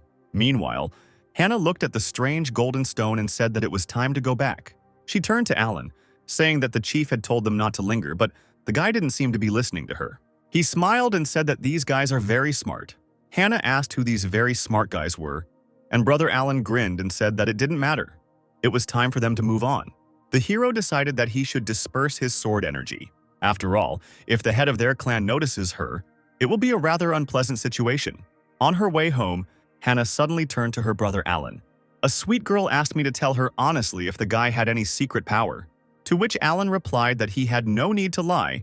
He was just a 6th-level rookie in the Purple Palace, and was still far from being a genius like Hannah. It seemed the girl expected such an answer and only sighed in disappointment. Suddenly, a clot of sharp sword energy flew into Alan's chest. In front of the hero stood Hannah with a serious face and drew her sword. She was serious. Her blow hit the guy right in the chest, tearing his clothes. Suddenly, a strange book appeared behind the torn clothes. The book was no longer held in place, and to Alan's surprise, it fell out of his inside pocket. The guy tried to catch her, but Hannah managed to intercept the book in flight. The girl smiled triumphantly. Apparently this was his diary. Now she would know the whole truth. She opened the book when suddenly on its cover she saw a girl and an inscription that said that she and her sister had a great time. Hannah's face immediately turned as red as possible from embarrassment and what she saw. Alan immediately snatched the book from the hands of the embarrassed girl, saying that he would explain everything. It was a fairly popular book. It was just a novel. Hannah said she didn't think the guy was like that. Alan quickly explained that the picture on the cover was just for attention. In fact, it was a serious adventure story. Hannah grabbed the book sharply to look, and on the next page she saw a passionate flirting girl covered in rose petals. She became embarrassed again and turned away sharply, and Alan shouted that she understood everything wrong. These were illustrations. They were needed to attract attention. It is actually a story about a young man who is part of a clan and his relationship with his female companions. It is an orthodox adventure story. It is very popular among monks and ordinary mortals. Updates are released every 3 months. Alan had to stand in line all night for this limited edition. It is very difficult to buy. Hannah pretended to believe him when she said that she would pay for the clothes she had ruined, but in reality she was thinking about the fact that the guy hadn't dodged her blow. Apparently he really didn't have any hidden strength. The girl said that she thought that her brother should be less interested in such literature. In their clan, such things are called fiction. They are forbidden. She looked sternly at the guy, adding that their leader believed that this was distracting from practice, and that her brother, more than anyone else, should work harder on himself. Alan smiled sweetly and nodded, saying that that was exactly what he would do. The girl turned around abruptly and said that it was time for them to move on, and the hero exhaled, because now all of Hannah's doubts about him should evaporate. But suddenly another sharp blade of energy flew towards him. This time the blade flew straight into the book the boy was holding. Alan clutched the book to his chest protectively and repelled the attack. The force of energy that erupted from his hand dissolved Hannah's chakra and flew towards the nearest mountain. Half of the mountain was immediately destroyed. At that moment, the hero realized how much he had screwed up. Alan asked Hannah if she could pretend she didn't see it, to which the girl replied that despite her level, she couldn't just turn a blind eye to it. The guy hid his treasure in his bosom. This book let him down again. It was time for excuses. Alan admitted that there were things he hadn't told Hannah. The girl suddenly approached the guy and asked if his skills were much better than hers, to which Alan stood at attention and replied that they were only slightly better. A malicious smile appeared on Hannah's face and she said that she would keep the guy's secret, but he had to promise her something. Fearing for his secret and for what the girl would ask, he asked what she wanted. The sweet beauty's eyes were shining with happiness, and she asked her brother Alan to teach her the technique of swordsmanship. But the hero was not delighted. He thought that this mission would help him get along with his sister and get 3 days off. But for some reason now he thought that he had screwed up badly, while Hannah was burning with joy and waiting for the guy's answer. Alan pretended to think about it, answering that in principle he could teach her, but there was one but. The sparkling top student vowed to keep her mouth shut, so the guy wouldn't have to worry. She flew up and said that she couldn't wait to get back, and Alan mentally asked the head why everything had turned out so badly for him. After some time, the sad and eternally lazy Alan and the inspired student returned home. Our heroes entered the main hall to report to the elders. Hannah greeted the chief, elders, and masters. The men turned around and, seeing their favorite student, said that she had done an excellent job. The master thanked the girl for her hard work and asked if she was injured anywhere. Alan lowered his head and quietly, without much enthusiasm, greeted the head, elders, and masters. In response, they only looked at the guy with disdain. The master asked if the guy had caused problems for his sister Hannah on the mission. If she had suffered while defending the hero, then he was dead. The man hoped that Alan had made every effort to absorb as much knowledge as possible from the girl. In his soul, the hero was very indignant, because if it weren't for him, they would no longer have their beloved student. Suddenly, the chief rose from his chair and demanded that the master stop slandering Alan. After all, if he hadn't activated the talisman in time, they wouldn't have defeated the elder of the demon clan. Alan smiled. It was not for nothing that he gave so much tea to his beloved friend. The elders looked at the master who had Alan under his command.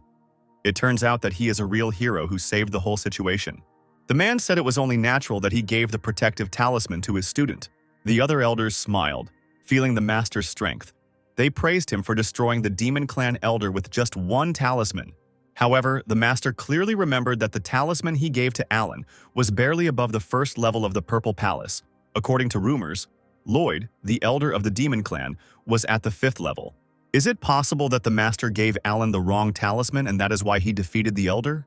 They were all interrupted by the clan leader, who announced that they had gathered there for only one reason, because their world would soon face a crisis. He asked Hannah to tell everyone what happened after she met the elder of the demon clan. This information is extremely valuable for both the clan and the entire alliance. The girl immediately agreed. The meeting ended late in the evening, and a tired Alan was glad about it as he left the building. Starting tomorrow, he will finally be free. He needs to plan his weekend well. However, the guy's joy was interrupted by a sweet female voice calling him by name. Anticipating new knowledge, Hannah reminded the guy that he should teach her, as they agreed. Alan tried to fight off the crazy beauty by saying that he had plans for the coming days, but the girl said that she could not wait any longer because she could learn from such a powerful person as Alan. The guy tried to turn on his acting skills by saying that they were both tired after a tough mission and he needed to rest before he started training her. But Hannah was no slouch either, and making kitten eyes, she began to cry, saying that her brother slept all night and she fought. She was a fragile girl and didn't complain. So why was Alan complaining? But you can't get the guy with that. He said he was tired because he made a big contribution to the victory. Then, crazy Hannah grabbed him by the clothes and threatened that if he didn't help her, she would tell everyone about their relationship. Alan panicked because they were at the main entrance. He asked the girl not to talk nonsense. What other relationship? But the girl screamed that she didn't care, because he himself was avoiding responsibilities. She said that her brother was a swindler. Suddenly, the hero agreed, and the sweet beauty immediately calmed down. Alan said that she could come to him this evening and then he would teach her a lesson. But after this, Hannah had to leave him alone. The girl with eyes sparkling with joy agreed. She must also remember to keep the secret. If anyone sees Hannah going to Alan late at night, all the monks will chop him into mincemeat or hang him on the gallows. But she didn't care anymore. She shouted that she remembered everything and said goodbye to the teacher. A few hours later, our hero arrived at his house. He was sitting reading his novel when suddenly Hannah landed next to him. Alan raised his head and greeted the student with a serious face. She asked why her brother was so serious. The girl was worried that it was because of her. Maybe she caused him a lot of trouble. But the thing was different. Alan said that he had just learned something very important. The sweet girl looked at the mentor and asked what he had learned. A stern Alan replied that the new issue of Sister Sue was coming out the day after tomorrow. He overheard a conversation between two monks who were complaining about the demon clan. Because of them, they would have to travel all the way to Yun City and stand there all night for the new release. So tomorrow Alan has to leave for Yun, so there will only be one lesson. He hid his book and asked Sister Hannah to attack him with all her might. The girl was surprised, because if she tried so hard, the guy's house wouldn't be able to handle it. Brother Alan smiled and replied that the girl need not worry because she would not have the strength to do it. This answer excited the best student, and she prepared to show her power. There was a fire of rage in her eyes. Now she would show everything she was capable of to the new teacher. The girl released the maximum energy from her sword and directed it into the air, calling upon the heavenly heights. All the blue energy gathered into one huge clot of chakra and rushed towards Alan. It seemed that such power could not be contained, but suddenly there was a bang, and the entire clot seemed to burst. Hannah was in shock. All the power she had summoned dissolved before Alan's hand. Then the remains of her chakra simply flew into the sky, dissolving there completely. Meanwhile, Alan looked pathetically at the girl, demonstrating to her what he was really capable of. Hannah was stunned, her eyes wide and her mouth hanging open in shock. Feeling helpless, the girl fell to her knees. She could not believe that she had lost. Alan looked at the lost beauty and said that this world was far from ideal, as was her technology. The hero just found a flaw in her and destroyed it with the help of spiritual power. The girl needs to continue to work on the shortcomings of her techniques. And when she starts doing this, there will be no limit to her skill. If Hannah can manage to overcome this, then the barriers will cease to exist for her. The disappointed girl bared her teeth, as she had joined the clan over 20 years ago. She trained hard every day and even became the best student of the clan. But she didn't even dare to think about what Alan had told her today. Suddenly, the boy moved his foot sharply across the tiles and asked his sister to look at him. He kicked one of the stones and it flew into the air with ease. In flight, Alan struck the center of the stone with his hand many times. The stone fell into the guy's hand and he told Hannah to look at the marks left by the sword on this stone. This should help her level up. Then he threw the stone into the girl's hands and she deftly caught it. Right in the center of the stone was written one word: sword.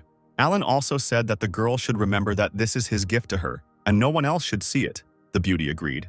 She jumped up and thanked her brother for the advice, and now it was time for the girl to return to training. Alan watched Hannah disappear into the night, surprised that she trained all night. However, the best student was too stubborn, and the hero was worried about her health. After training, the lazy man returned to bed and soon morning came. Running his hand over his collection of novels, Alan decided it was time to move on. Suddenly, he felt a familiar energy and turned to look. In the sky, early in the morning, someone was heading somewhere. It was Master Alan, who, to his surprise, had also left the temple that morning. Meanwhile, the master, who was moving at the speed of light, noticed something strange. He stopped and told the stranger that he had been there for quite some time and was wondering if he was tired of waiting. In front of him stood the master of the demon clan, who was curious as to whether the master's strength was as great as they said. But it seems he came in vain. At that moment, the face of an unknown villain appeared. It was the head of the demon clan, Dustin, and the master immediately recognized him. Uther, Alan's master, asked how the demon leader knew he was there. Dustin replied that perhaps someone told him about it. The master immediately realized that this meant that there was a spy in their clan. He was interested in what the demons were planning. Dustin laughed and replied that their goal was the same as always and it was time for them to stop putting things off. The demon lord knew that ever since the Sword Clan learned of their plan, they had been secretly gathering a coalition, and he guessed that everything was already ready. Uther took out his sword and said that Dustin was a pretty self-confident guy. However, his overconfidence would drag him to the grave. After these words, the master summoned hundreds of energy swords that rushed towards the enemy.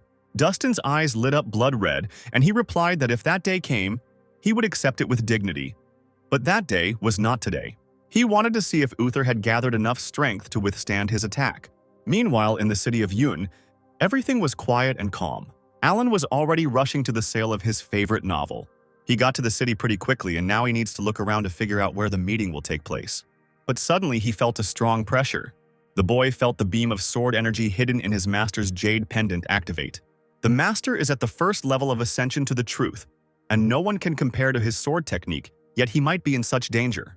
Was he really facing an opponent so powerful that he could defeat him? Meanwhile, a bloody Uther was held by Dustin, who told him that this attack was too weak for him. But the demon leader was surprised that the sword's energy actually helped hold back his attack.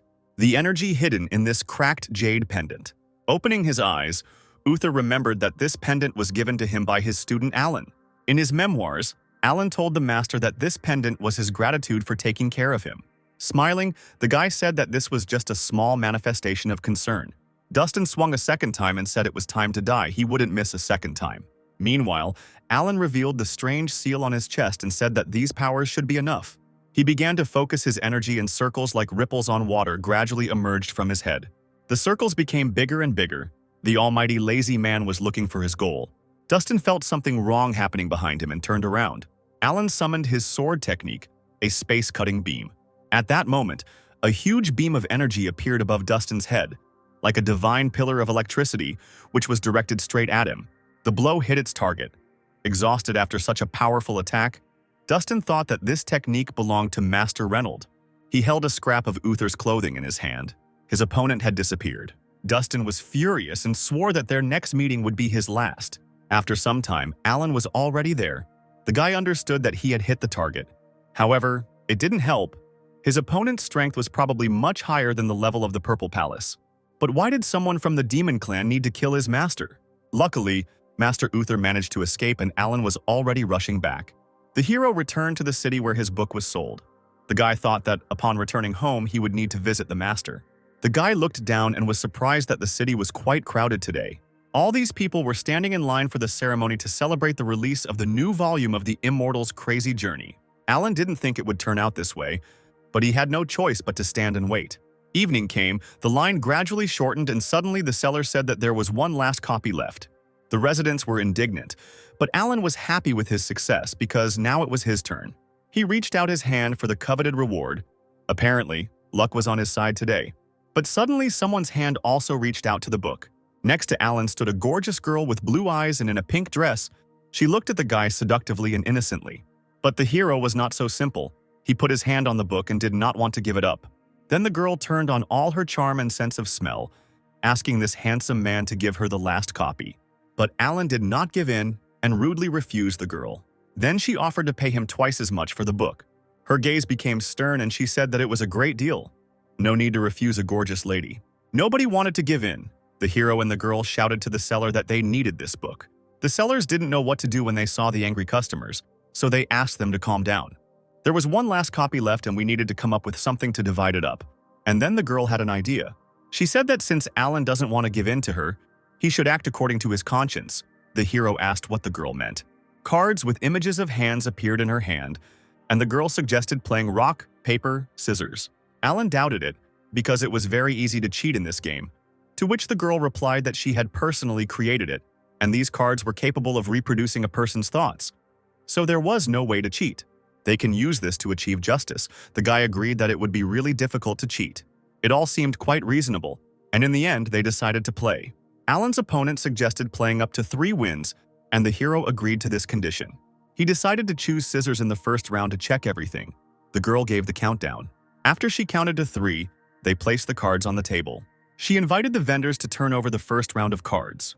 The sellers turned over the cards, and a disappointed Alan saw that he had lost. The girl was happy about her victory, and the guy was trying to figure out whether she had cheated or was just lucky. The second round began. This time, the guy was not going to lose. To prevent her from cheating, Alan decided to turn over the cards himself. Turning it over, he saw that he had scissors and the girl had a stone. Alan's eyes were filled with disappointment. One more loss, and he would lose his treasured book. But the girl won another round. She mocked him by throwing her cards in her hand. Apparently, she was lucky today. Alan stood on his feet with difficulty, realizing his failure, and the sellers said that if he was ill, they could contact someone from his clan to take him away. He tried to find where the girl had cheated, but everything was clean. The guy had wasted so much effort, and his book had gone to another buyer. But nothing can be done about it. The hero decided to return home. His tea leaves are about to ripen. He needs to prepare a new batch for the head of the clan. After walking around the market, Alan still didn't find any new seeds for tea. Now he has nothing to do here. It's time to go home. Flying over the city, Alan suddenly heard the swearing of passers-by, who were shouting that the girl had deceived them. They asked the swindler to return their elixir to them. She in turn said that she was just lucky, to which the guys replied that she couldn't be lucky 20 times in a row. It was the same girl who defeated the hero. She shouted that she was an honest person. But these 2 monks are unlikely. Apparently the heavens are punishing them for all the bad things they have done in their lives. The guys were sure that the girl was a liar, so she decided to run away from the crime scene in time. But the monks were not going to give up, and one of them decided to use his golden energy. In an instant, a golden hand appeared above the girl, and she realized that this energy was of the purple palace level. Suddenly, she saw Alan and started waving at him, getting his attention. The girl asked the guy to help her, and two monks asked the hero who he was. Alan was outraged that the beauty was asking for help, complaining that these two monks wanted to beat her because she had recently taken his book. The monks became wary, but the hero folded his hands in a sign of peace and said that he did not really know the girl, so he would not interfere in their squabble. The girl shouted that Alan was heartless. She asked if he had forgotten their first meeting. It was the hero who remembered her. They played a strange game, and he lost. The monks realized that apparently this girl wasn't the only one who had deceived them. They would have to teach her a lesson. Alan, meanwhile, was thinking only about the fact that if he did not interfere in the affairs of this couple, then he would be able to get his romance back. But the girl was not satisfied with this arrangement.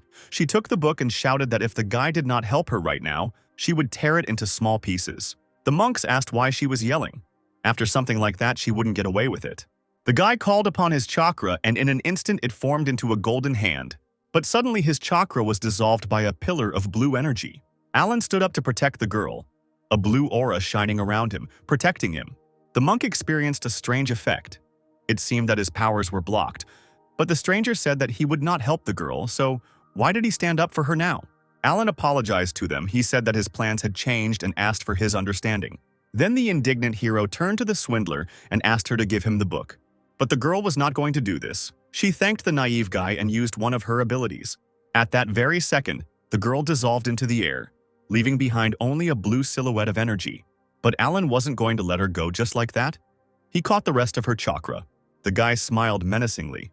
She wouldn't be able to get away from him so easily. Catching the remnants of chakra, Alan jumped after the criminal. The monks who were watching this felt the eerie energy of the guy.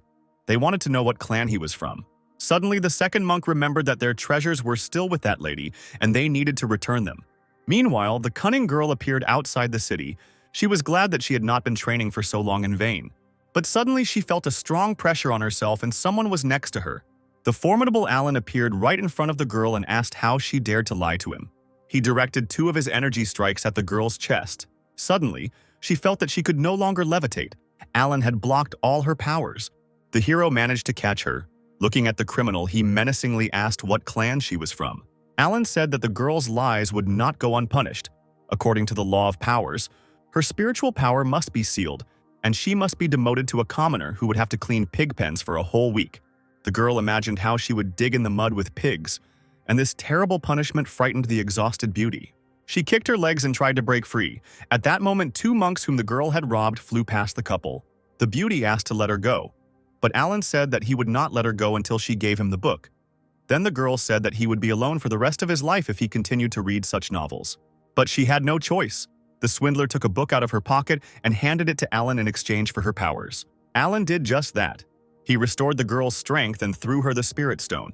But he was really curious about how she managed to cheat so cleverly. The girl was indignant and said that she had not cheated or deceived anyone. She just took advantage of a little illusion. The monks who heard this were outraged because this was a scam. Alan asked what illusion the girl had used. She took the card, and at one moment there was a stone on it. Then the girl turned it over and instead of a stone there were scissors. The monk said that such an illusion does not reveal even half of the real forces. Quite clever. No wonder they lost. With the help of this illusion, you can adjust round after round for your own benefit. Alan remembered that when they were competing, he took the initiative to turn over the girl's cards, which is how she managed to win then, since she can't change his cards during the game. The girl replied that it was a simple cognitive modification, while he thought he had lost. The picture in front of his eyes would change as she needed. Cognitive modification is an advanced method of illusions. It includes the laws of cause and effect, which makes the method work. The stunned monk asked the girl who she was. The beauty struck a pose and introduced herself. Her name is Lisa, and she is from the Palace of Heavenly Illusions. One of the monks asked his comrade what kind of power this heavenly palace possesses. He replied that it is a famous ancient clan that voluntarily isolates itself from others. They do not enter into an alliance, but their power should not be underestimated. The monks bowed their heads and asked Lisa's forgiveness for not recognizing her. To the girl's surprise, they allowed her to keep the thing that she took from them. Moreover, the monk asked her to go with them on a treasure hunt, because her illusions would be very useful if they encountered danger. Hearing the words about treasures, the girl immediately became inspired. She loved everything valuable and shiny. The monk explained that a few days ago, a red beam of light appeared deep in the Yun mountain range, filling the air with energy, and it was likely that some rare treasure could be found there. Alan, hearing these words, became interested, because it could be that same demon. The monk continued the story, saying that this ridge is winding and long, but he knows the approximate route, so they can go there together. If there are many treasures, they will divide them among themselves, and if there is only one, they will use them in turn. Alan wondered, red beam a few days ago, could this really be the thing he was thinking about? However, the guy decided that it was useless to think, because it could be a simple coincidence. Sister Lisa happily agreed to go with the monks in search of treasure. The monk also suggested that brother Alan go with them, because he was a strong fighter, and there might be a rare and powerful treasure hidden there that would interest him. But Alan waved his hand and said that he was not interested in this and did not want to waste his vacation on it. He wanted to take advantage of this time to have a good rest and read a new volume of the story. After these words, the guy left. Lisa got angry and said that he had ruined everything, but she was sure that the hero would return to them. Meanwhile, somewhere in the forest, a bloody aura was gathering around a familiar halberd. Traveling. Howard was delighted with the find. He finally found it. Finally, he found the very devil fruit that his master had spoken of.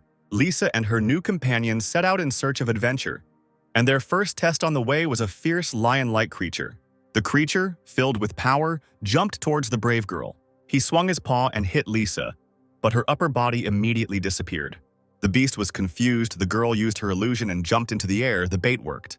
Meanwhile, one of the monks at this moment began to use golden mist. The enraged beast turned around, sensing danger. But it was too late. The monk struck his opponent using one of his abilities. It was called 9 Misty Vortices. The exhausted creature fell dead to the ground. The monk praised Lisa, saying that her power of illusion was simply incredible. Thanks to her, they were able to easily defeat such a formidable opponent. Another comrade also praised the girl, saying that even if they met a top-level beast, they would be able to deal with it in no time. Lisa was a little embarrassed, but she liked the praise directed at her. But it was necessary to move further. Our heroes went deep into the dense forest. Lisa was tired of walking already. She said that it had already been half an hour since they left the mountain range. Are the guys sure that the treasure even exists? The monk calmed the girl down, telling her not to worry because, if he was not mistaken, then the goal was not that far away.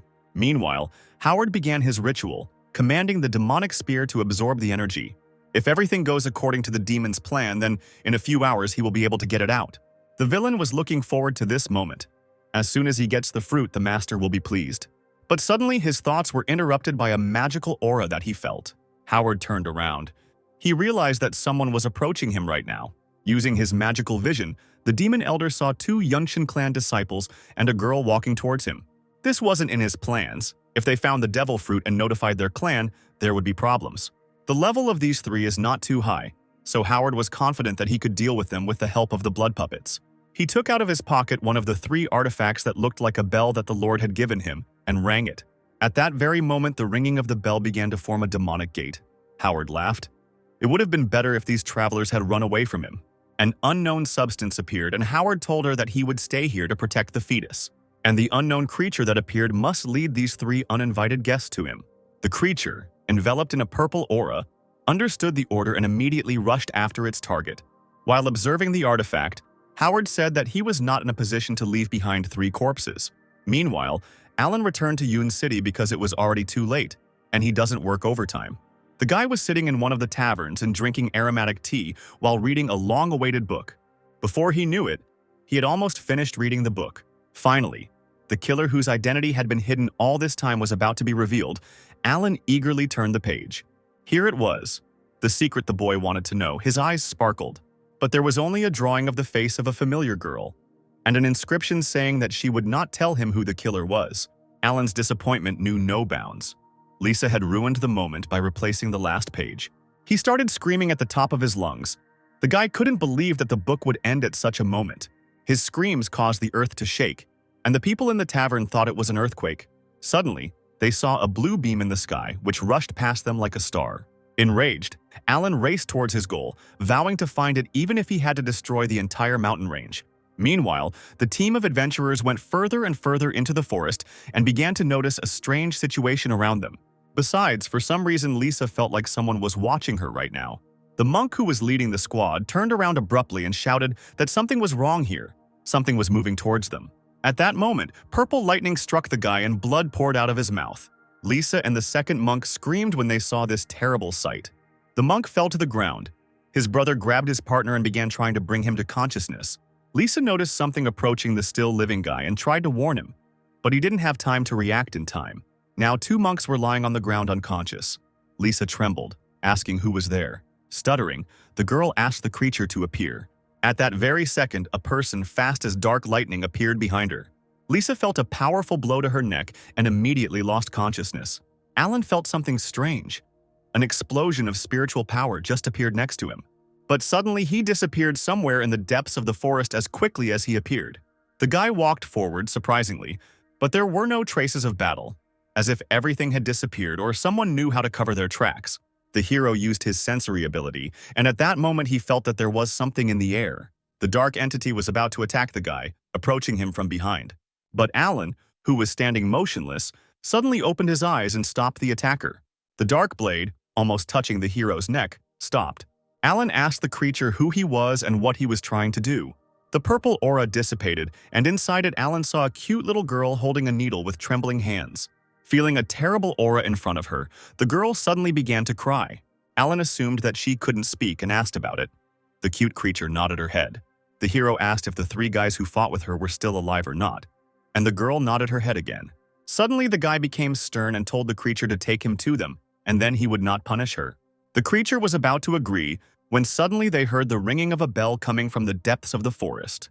The little girl grabbed her head, feeling a dark pressure on her. Crying, the girl flew towards the bell, which greatly surprised Alan. The hero immediately realized that this was a soul control bell. The master told him that this was a kind of witchcraft that seals the soul of a living person in a bell, placing a curse on him. Apparently, the demon clan was involved here too. Meanwhile, the demonic spear was gathering energy around itself. Howard, who was ringing the bell, looked at the 3 captives from whom the power was being pumped out and told the girl who had flown in that she had had so much time, but she still couldn't grab another person. The demon called the baby useless trash and placed his foot on her tiny body. The girl was crying on the ground, and the demon elder was saying that there was no way she could escape from him. If she tries to escape, Howard will do everything to turn her life into such a nightmare that she herself will beg him for death. Suddenly, an unknown voice from the Oraclot asked where that guy was now, because he came here for him. And besides, why did Howard call him if he said he could handle it himself? But they didn't have to look for the guy for long. He was already right above their heads and said that it would take just a couple of days to restore such damage. They definitely couldn't do it without outside help. The demon elder immediately recognized the bastard who had defeated him last time, which is why he had to humiliate himself before his master and spend a long time healing his wounds.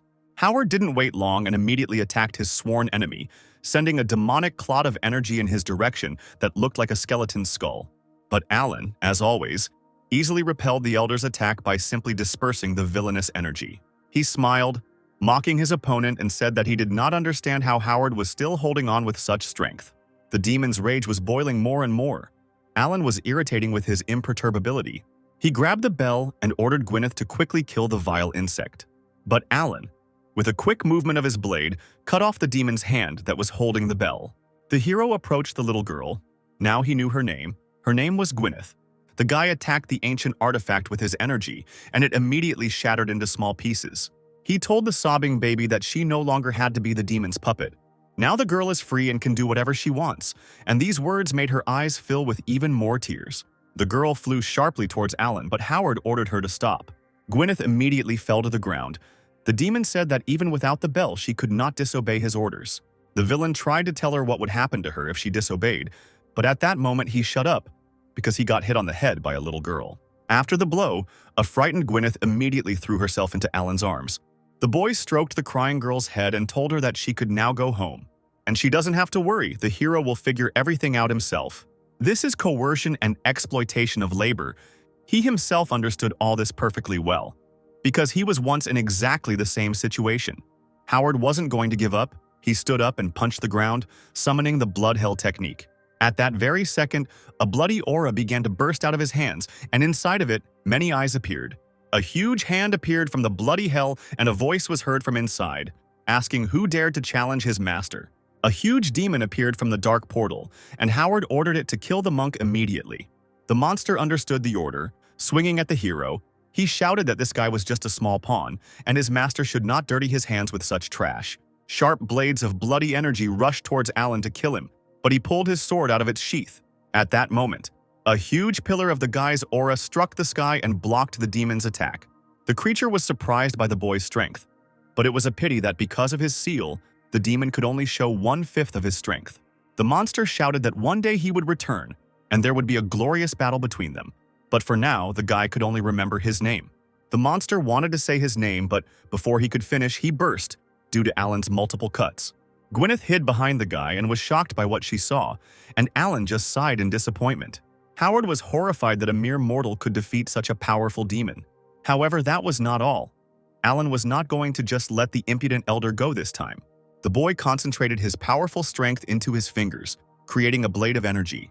Howard realized that this was the end for him and began to beg the guy to stop and wait a little. But before he could finish speaking, a powerful stream of mana created by Alan passed through him. Then there was an explosion, and the guy turned around and said that he didn't need to wait. Suddenly, Alan saw his still shackled comrades, among whom was the girl who had stolen his treasured page. He sent a small portion of his chakra into the girl to wake her up. At that very second, Lisa opened her eyes and gradually began to come to her senses. She immediately recognized the guy and panicked, but Alan hastened to calm her down, saying that she had spent too much spiritual power and needed to rest. Then he would help her get to the city. But suddenly, a scarlet light shone behind Alan, which did not bode well. The battle was not over yet, because the bloody halberd began to rise and whirlwinds began to swirl around it. Suddenly, Lloyd appeared among the gathered energy, telling Alan that he was one step away from killing the master. The hero actually forced him to sacrifice his last magical weapon. And now the only thing Lloyd so fiercely desires is Alan's death. The lazy man sighed in disappointment. He was about to have another fight with the madman. He turned around and pointed his hand at the demon, saying that he didn't understand what was happening to him. But if one sword wasn't enough, he would use another. After these words, Alan released a powerful stream of energy, which rushed towards the enemy like a destructive wave. But this time, Lloyd was able to repel the hero's attack by shouting that he was now much more powerful than his opponent. The villain counterattacked, directing his bloody aura at the hero in the form of a demonic mask. The guy realized that it was too dangerous to leave his allies here and threw them away with his power. He then tried to block the enemy's attack with his weapon, which he usually succeeded in doing easily. But this time something went wrong, and Alan even moved back a little from such force. The hero couldn't believe that just now, the monster was on the 7th level of the Purple Palace. But now he was already on the 2nd level of Ascent to the Truth. The guy looked closely and saw a strange scarlet stone on Lloyd's forehead. Now everything became clear. This thing on the forehead is an ancient forgotten treasure, the amber of the harvest. Lloyd smiled. He expected nothing less from a disciple of the Swordsman clan. The guy was able to recognize the artifact. According to ancient legends, tens of millions of years ago, someone picked up this stone and by activating it greatly increased his spiritual level and became a powerful ruler. But after only 5 years, all his life force was exhausted, and he died, cursing the treasure. From that very moment, anyone who came into contact with Harvest Amber could not expect any other fate. Alan said that although he does not know how this ancient treasure ended up with Lloyd, everything in this world must obey one law of force. Therefore, this power, like any power, must have its price. The guy threw a mirror at the demon's feet. He suggested that the elder look at himself in the mirror and understand what he had become, and stop harboring false illusions. Lloyd looked in the mirror and saw a decrepit old man there. The demon could not believe his eyes because he was supposed to be at least 800 years old. In a rage, the master broke the mirror and asked why he looked like that. Alan explained that this treasure is a demon that sucks all the life force out of him. Lloyd went crazy. He laughed and said that if he returned what he owed, then his master would definitely give him an elixir that would restore his vitality. If he used this stone wisely, then the whole world would fall at his feet. Alan guessed that the villain had gone crazy and prepared his sword. Apparently, the stone had completely brainwashed him. The enraged demon shouted at the hero to close his mouth and at that moment bit his finger until it bled. He then applied his blood to the stone, completing his ritual. The demon's power increased and scarlet flames flew around him. He became stronger and stronger. Gathering all his new power, he fired a blood tornado at the mighty hero. Alan used a sword strike to stop the furious attack. But suddenly, it didn't work. The demon's power was colossal, and now Alan couldn't block his blows. It was now obvious that Lloyd had not reached the second level of Truth Ascension, but the fifth level, and was on par with the head of the Sword Clan, Reynold. The wounded Alan fell to his knee, trying to catch his breath after such an attack. But he had his own trump card. The guy lowered his robe and a secret seal appeared on his chest. Lloyd wanted to attack the guy, but suddenly a golden whirlwind enveloped the villain, which he had to dodge. It was Gwyneth who came to Alan's aid and tried to somehow detain the villain. The furious demon attacked the little spirit, shouting that it was in vain that she rebelled against him. But our hero managed to stop the bloody beam in time, telling Gwyneth that he told her to leave. Why did she come back? Lloyd didn't stop. Taking advantage of the pause, he tried to attack the guy with his spear. Alan looked at his seal and thought it was too late. The spear hit its target, but suddenly Alan simply melted into thin air like smoke. The old man couldn't believe his eyes as he simply disappeared into thin air. But the answer appeared on its own. The villain looked up and saw Lisa there, who used one of her abilities on Alan. The enraged demon used his hellish fangs, pointing them at the girl. Her illusion wouldn't work a second time. Suddenly, a powerful stream of force hit the sky, dispersing all the bloody energy in the area. The rescued Lisa looked at the powerful column of energy and could not believe her eyes. In the center of the stream was a transformed Alan. Now the real fight would begin. The hero awakened his power. His eyes turned blue, and the seal released some of his energy. In this guise, Alan looked like a demigod, and not like an ordinary lazy loser. But that didn't stop Lloyd. He decided that the guy chose death instead of just running away. With the speed of a cheetah, he attacked Alan, but he blocked the halberd's attack with one movement of his hand. Lloyd couldn't believe his eyes. It was impossible for an ordinary mortal to resist such power. Besides Lloyd, there was also Lisa, who didn't believe what was happening. Was Alan really that strong? The demigod said that a drop of his spiritual power would be enough to deal with the demon. The demon elder began to tremble, but still did not give up. It wasn't fear, it was a tremor of rage. Lloyd shouted that the hero didn't dare insult him and gathered his bloody energy. But Alan didn't care, because the great lazy man was sure that the demon lost when he removed the seal. He took out his sword and in an instant, a huge golden dragon made of divine energy appeared behind the hero. The monster growled as it advanced towards Lloyd. The powerful pressure felt even at a great distance from such a powerful force. The monster was of colossal size, and Lloyd's energy was no match for it. It could not be stopped. In an instant, divine energy passed through the demon elder, dispelling all of his bloody energy. The blow was so powerful that Lloyd dissolved into thin air like ashes from paper thrown onto a fire. The divine power rushed back into Alan's seal, and when it returned completely, he calmly buttoned his robe. All that was left of Lloyd was the harvest amber and the blood spear, and Lisa was surprised that Alan had returned to his previous level. But then her gaze fell on an ancient treasure that was hovering in the air. The girl's gaze turned purple. The stone seemed very beautiful to her. The amber of the harvest beckoned the girl. She came closer and closer, and when she found herself too close, she extended her hand to it. Suddenly, Alan appeared behind her and whispered to her that she shouldn't do this. He summoned a bag into which he put some of his power and began to seal the demonic artifact. Lisa only now realized that the stone had bewitched her, and she felt uneasy about it. Alan explained that this thing is extremely dangerous. You need to be careful with it, otherwise you can lose your life like Lloyd. Then, a cute little spirit of Gwyneth appeared, who was protected by the hero. Lisa recognized the offender. She pointed at Gwyneth and shouted that it was she who attacked them. Because of this, the little girl began to cry guiltily. Alan, who was holding Lisa back, said that the girl's name was Gwyneth and that she didn't want to hurt them. She was just obeying the soul bell. Lisa asked the guy what happened to the bell now, to which he replied that he destroyed it. So now Gwyneth is safe and can leave safely. He asked the girl to be more careful and not to get caught by bad guys again. Watching the spirit and the guy say goodbye, Lisa said that the girl was quite strong and Alan could keep her for himself, to which the guy replied that he was not like these demons. Lisa turned away saying that the bad guy used her as a weapon thanks to the soul bell. The beauty thought about it and decided that she was wrong about the hero. Alan replied that since she was wrong, could Lisa return the page she had torn out to him? And the girl was outraged that this fool was only concerned about a stupid novel. But there was no need to argue with him, so Lisa gave him the last page. The hero was barely embarrassed when he saw that very last page, but deciding to leave it for later, he hid it in his robe, thanking the girl and saying that no one should know about what she saw. Lisa didn't understand why the guy needed this because killing the elder of the demon clan was a great achievement, and he could become famous, to which Alan poked her in the forehead and told the girl not to ask unnecessary questions, but to simply accept it as a fact. The beauty understood that there was one last question left. What to do with this spear? And Alan had an answer. He would simply take it with him and dispose of it. He also asked Lisa to take care of those guys while he went first with this thing, to which the girl got angry and said that she was not a nanny. The guy reached out his hand to the spear to take it, when suddenly a huge hand of incomprehensible strength appeared from space. A voice from space shouted that he would not allow the bloody halberd to be taken away and grabbed the artifact, dragging it along with him. A second later, the monster disappeared, which was quite unusual. Lisa was trembling from such a strong aura. She asked what it was. Alan answered that it was probably another elder. The girl asked if the guy was going to follow him, because that weapon was probably valuable, to which the guy replied that, firstly, the unknown person was too strong and it would not be easy to deal with him. And secondly, he did not care about the disposal of this artifact in a good way. Well, thirdly, Alan is now on legal vacation, so it's time for him to leave, because he needs to return quickly and find out how the novel ended, the hero hoped. The hero said goodbye and hoped that he would meet Lisa again.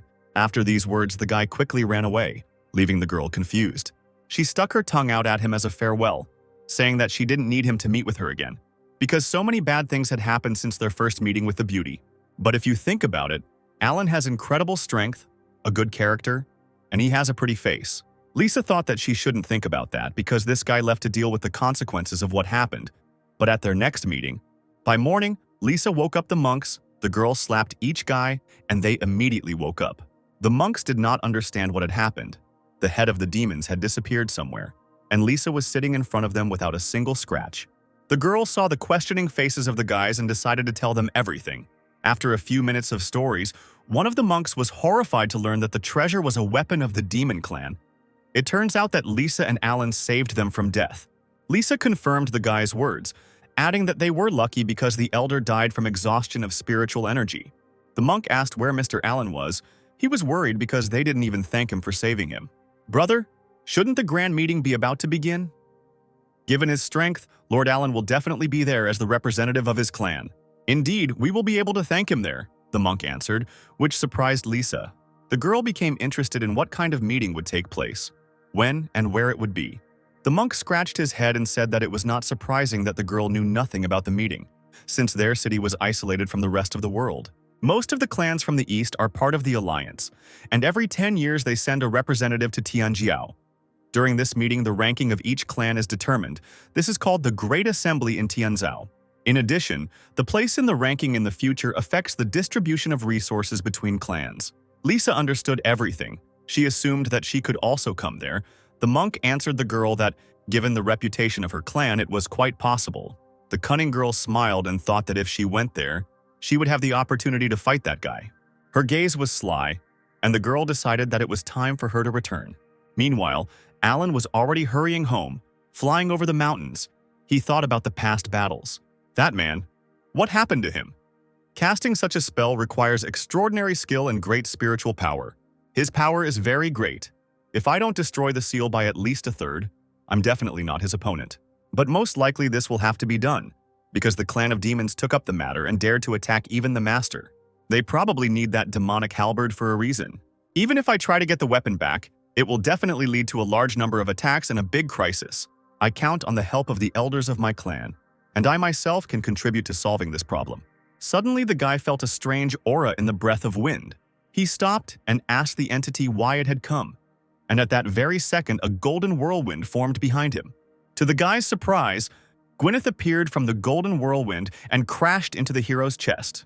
Looking at the child's tear-stained eyes, Alan realized that she simply had nowhere to go and she wanted to go with him. The hero said that she could join him, but if she wanted to leave in the future, she didn't have to ask for permission. Upon hearing these words, the spirit of the little girl burst into tears and pressed herself closer to the guy in gratitude.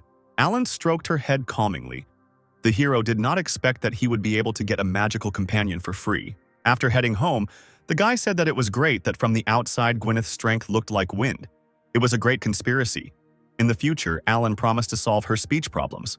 The spirit was slightly surprised by what was said, after which the guy decided that it was time to return to the clan. Flying up to the familiar mountains, the hero told Gwyneth that this place would now become her home. Meanwhile, in one of the palaces of the swordsman clan, Reynold landed next to the girl. In a panic, The head of the clan of swordsmen began to ask what happened to the master. A girl named Selena said that he had many fractures, damaged internal organs. If they had hesitated a little, then no god could have saved him. Master Uther was sleeping in his bed. Selena used the divine pill. His life was saved. Reynolds' rage knew no bounds, and he vowed to make them answer for what they had done to the master. A little later, in the secret place of the Alliance, on the border of the Dark Moon, a meeting was held. The elder of the Purple Spirit clan, Ivar, the fourth level of ascension to truth, asked why Reynolds had called them all together. Reynolds began his speech. "Ladies and gentlemen, it is no secret that the demon clan has become very active in the last few days. As soon as I crossed the borders of the prefecture, he immediately attacked me. In addition, Dustin, the elder of the demon clan, was busy improving the blood demon warrior formation. I think each of us understands what this means. Although my clan's disciples were unable to return the devil fruit, they did return the blood soul pearl. I instructed one of the masters to personally deliver it to the Alliance. But he was attacked by a person from the demon clan. The master himself was seriously injured. His spirit was also damaged." Ivar was horrified. Were Master Uther's injuries really that severe? Few could match his level. How could he have sustained such injuries? "Master Reynolds is right. The matter is indeed serious," said the elder of the Taishu clan named Henry, the 9th level of the Ascent to the Truth. The elder guessed that the demons have their own informant within the Alliance. "From today on, I recommend that all elders conduct a thorough check among their disciples. It is necessary to prevent the impending disaster, to get rid of the problem at the root. If the demon clan finds out about our intentions, I'm sure they won't sit idly by." Reynolds was surprised that Master Henry agreed with his assumption. The man immediately stood up and shouted that he, as one of the elders, would willingly obey the master's order and personally carry out the inspection. The Yungshin clan elder, Cody, a 4th level truth ascension, added that just a few hours ago, news came from his clan's disciples. They met an elder of the demon clan on the mountain range. He attacked them by depriving them of spiritual power. Their lives were hanging by a thread, however. The elder was weakened due to the ancient treasure sucking out all his life force. Eventually, a disciple of another clan and a guy named Alan joined forces to kill him. Reynolds was very surprised when he heard the name of his weak and lazy student. The elder didn't understand what the guy was doing there. He was supposed to be on vacation. How did he end up there? Seeing Reynolds' reaction, Henry asked him if he knew that name. Reynolds explained that there was a disciple with that name in his clan, but his level couldn't be that high. He must have just been helping. I'll question him when I get back. Suddenly, a blurry space figure spoke. The man said that due to the increased activity of the demon clan recently, they were forced to take action as soon as possible. It was the elder of the Starry Sky clan, Silas, the 8th level of the Purple Palace. He said that some adjustments would need to be made to their regulations in order to encourage the interest of the disciples and clans. Ivar thought, since the creation of the Alliance, the rules had been revised only 3 times, changing the charter now. Is it appropriate? Energy began to form in Silas's hand, and he said that those gathered here could be sure of it. After all, he will not skimp on motivating the students. When the elders saw what he had created, they were amazed. Silas suggested using this as a reward. In his hand was a golden thing similar to a mysterious key.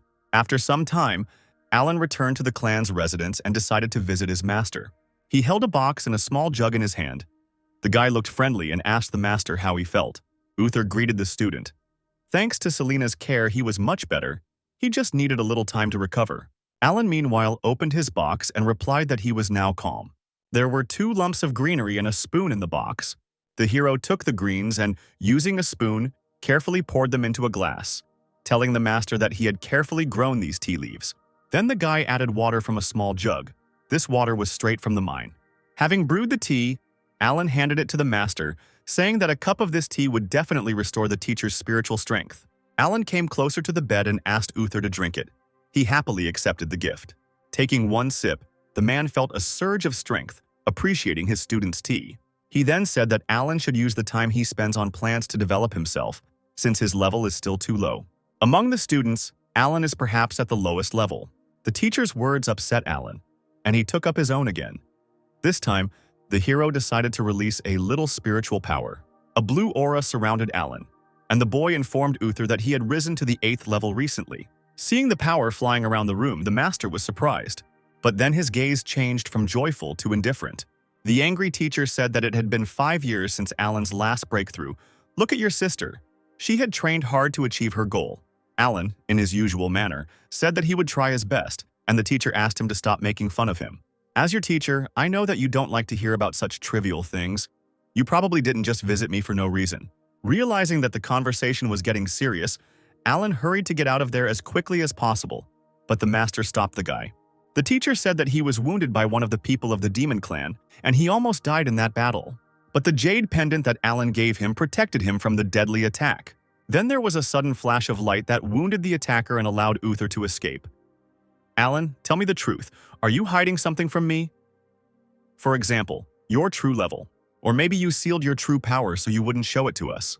Master, are you serious now? How could I hide my level from you and the boss?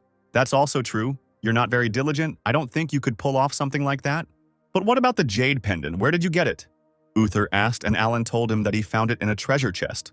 I felt that it exuded an unusual aura, so I decided to give such a precious thing to the teacher. Uther smiled. You accidentally picked up a real treasure? This jade pendant probably contains the energy of a sword of incredible power. If it weren't for you, I wouldn't be alive anymore. Alan even felt a little embarrassed at these words. It wasn't often that he heard the master praise him, but suddenly Uther called the boy and he turned to face the teacher. At that very second, the master pointed his palm at the guy, trying to attack him. But right in front of the hero's face, he stopped his hand. The frightened Alan asked the teacher what he was doing. In fact, Alan guessed that the teacher was checking him and did not evade. Uther laughed, saying that Alan's reactions weren't sharp enough for an 8th level. Alan confirmed the master's words, saying that he was still far from the master's skill. At that moment, a book appeared from his robe. A gust of wind shook her in her hero's robe, and the book fell right onto the bed. The master noticed the book and seemed to recognize it. Alan blushed and panicked. The teacher must not know what was inside this book. Uther tried to take the book, but Alan quickly snatched it away and said that it was just a small hobby. Suddenly, the master waved his hand, driving the guy away. He allowed him to go. Finally, he advised the hero to practice more and read less nonsense. This behavior surprised Alan. The teacher should have scolded him for it, but he didn't even pay attention. The master interrupted Alan's thoughts by asking when he would leave. The hero replied that he was leaving right now. As soon as the guy left the room, the master lifted the pillow under which lay that very book. Taking the novel, Uther said that he didn't think Alan would like the work he had written. Considering that this is a limited edition book, and also autographed, one can conclude that this is what he spent his vacation on. Having hidden the book, the master decided that it was better for Alan not to know who its writer was. The next day, Reynold gathered the leading elders of his clan. Standing in front of the 4 men, he announced that the rules of the alliance would be changed. The head of the Fenglin Hall named Mark told the head that they had already discussed this at the last meeting. Would they really do this? Yes, we need to test our students. The following changes were passed by a 7-3 vote. The first change is the introduction of a non-aggression rule, which guarantees the safety of each member of the alliance. The second change is the requirement for a written agreement to participate in the battle. And finally, there is a ban on revenge for someone killed in battle by his brothers and sisters in the clan. The Blue Moon Hall master named Frank said that all the students who would participate in the competition were true geniuses, and their deaths would be a great loss.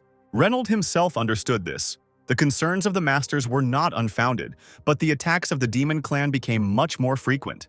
In order to cope with a possible crisis in the future, the younger generation must quickly learn from their experience. The head of the Langson Hall named Kevin said that in fact, if anyone from the demon clan wanted to threaten the lives of the disciples, they would have to engage in direct confrontation. True, however, it is better to face a crisis with a clear mind and decisive action. Everything else should not worry your minds, said the last master of the Liuyun Hall named Uther. Reynolds said that Master Uther is right. Moreover, this time we plan to take first place. After all, the reward for first place will be the key to the Emperor's tomb. Having heard about the award, the masters were surprised. This is one of the most valuable relics. The Emperor was the first man who ascended to the truth 5 million years ago, and he left behind many treasures. His tomb was discovered in the sea area and required 5 key fragments to open it. Reynolds said that 4 of them have been found so far, but he couldn't even imagine who would have the last fragment in their hands, and if they could get it, they would be able to open the Emperor's tomb. That is why our clan must win. We must take first place. Reynolds announced that the selection of candidates will begin in a week. After some time, the guys on the street were discussing the announcement. This time, the competition would be different from the previous ones. Not only talismans can be used, but also some forbidden knowledge. Some students considered it too dangerous. It doesn't matter, said one of the disciples. Because all the heads and elders will gather there. I heard that the top 5 will receive worthy rewards, and they will be the ones to represent our clan at the great meeting. Then what are we waiting for? We need to stock up quickly. If we're late, we'll have nothing left. The boys went to the store, and our lazy guy, sleeping under the tree, noticed that they were too nervous. Fortunately, he had prepared long ago. Suddenly, he heard a shrill voice coming from behind him. It was Steve greeting his brother. Alan asked the boy what he wanted and why Steve was here, and not in the shop with the rest of the students. "Why would I need anything when I have the technique you taught me, brother?" Steve answered proudly. Alan laughed and said that one shouldn't be so careless. It often leads to defeat. But Steve believed that he could take first place, according to the rules. The top 3 would be able to challenge special students and, in case of victory, replace one of them. So the common students line up to challenge Alan, defeat the weak lazy guy, and take his place. The sly man wondered if it wouldn't be better to let himself be defeated and transfer back to the regular students. And then my responsibilities would become even less. Steve looked at his idol and admired him. There was not a drop of panic on his face. Everyone who underestimated him would pay for it. Suddenly, Uther's pendant lit up on Alan's belt, which meant that the master was looking for him. Alan told Steve to train hard while he went to visit the master. A few minutes later, the hero was already at his residence. Standing in front of the master, the hero asked why he was looking for him. Uther greeted the student and said that he had one requirement in view of the upcoming competition. The master said that the boy should not hold back his strength. He should at least be among the top 20 disciples of the clan. Alan shouted that it was absolutely impossible. In his head, he had already developed a plan on how he would become an ordinary student thanks to this opportunity. "There are 55 true disciples in our clan," the master said. "I am sure that it will not be difficult for you to enter the top 20. But Alan did not agree with this, because if he was really strong, then his level would not be so low. Uther looked sternly at the boy and asked if he remembered why the master took him as an apprentice. "As your teacher, I still haven't forgotten the sword technique you used in the ring back then. Your strength is in no way inferior to that of a true disciple. You are capable of developing into a true master." Alan cursed that day. "I should have held back then. I didn't think that 10% of the force would cause such a wave of destruction." "Master, it was just an accident then," the guy said. "Now, even if necessary, I won't be able to repeat it.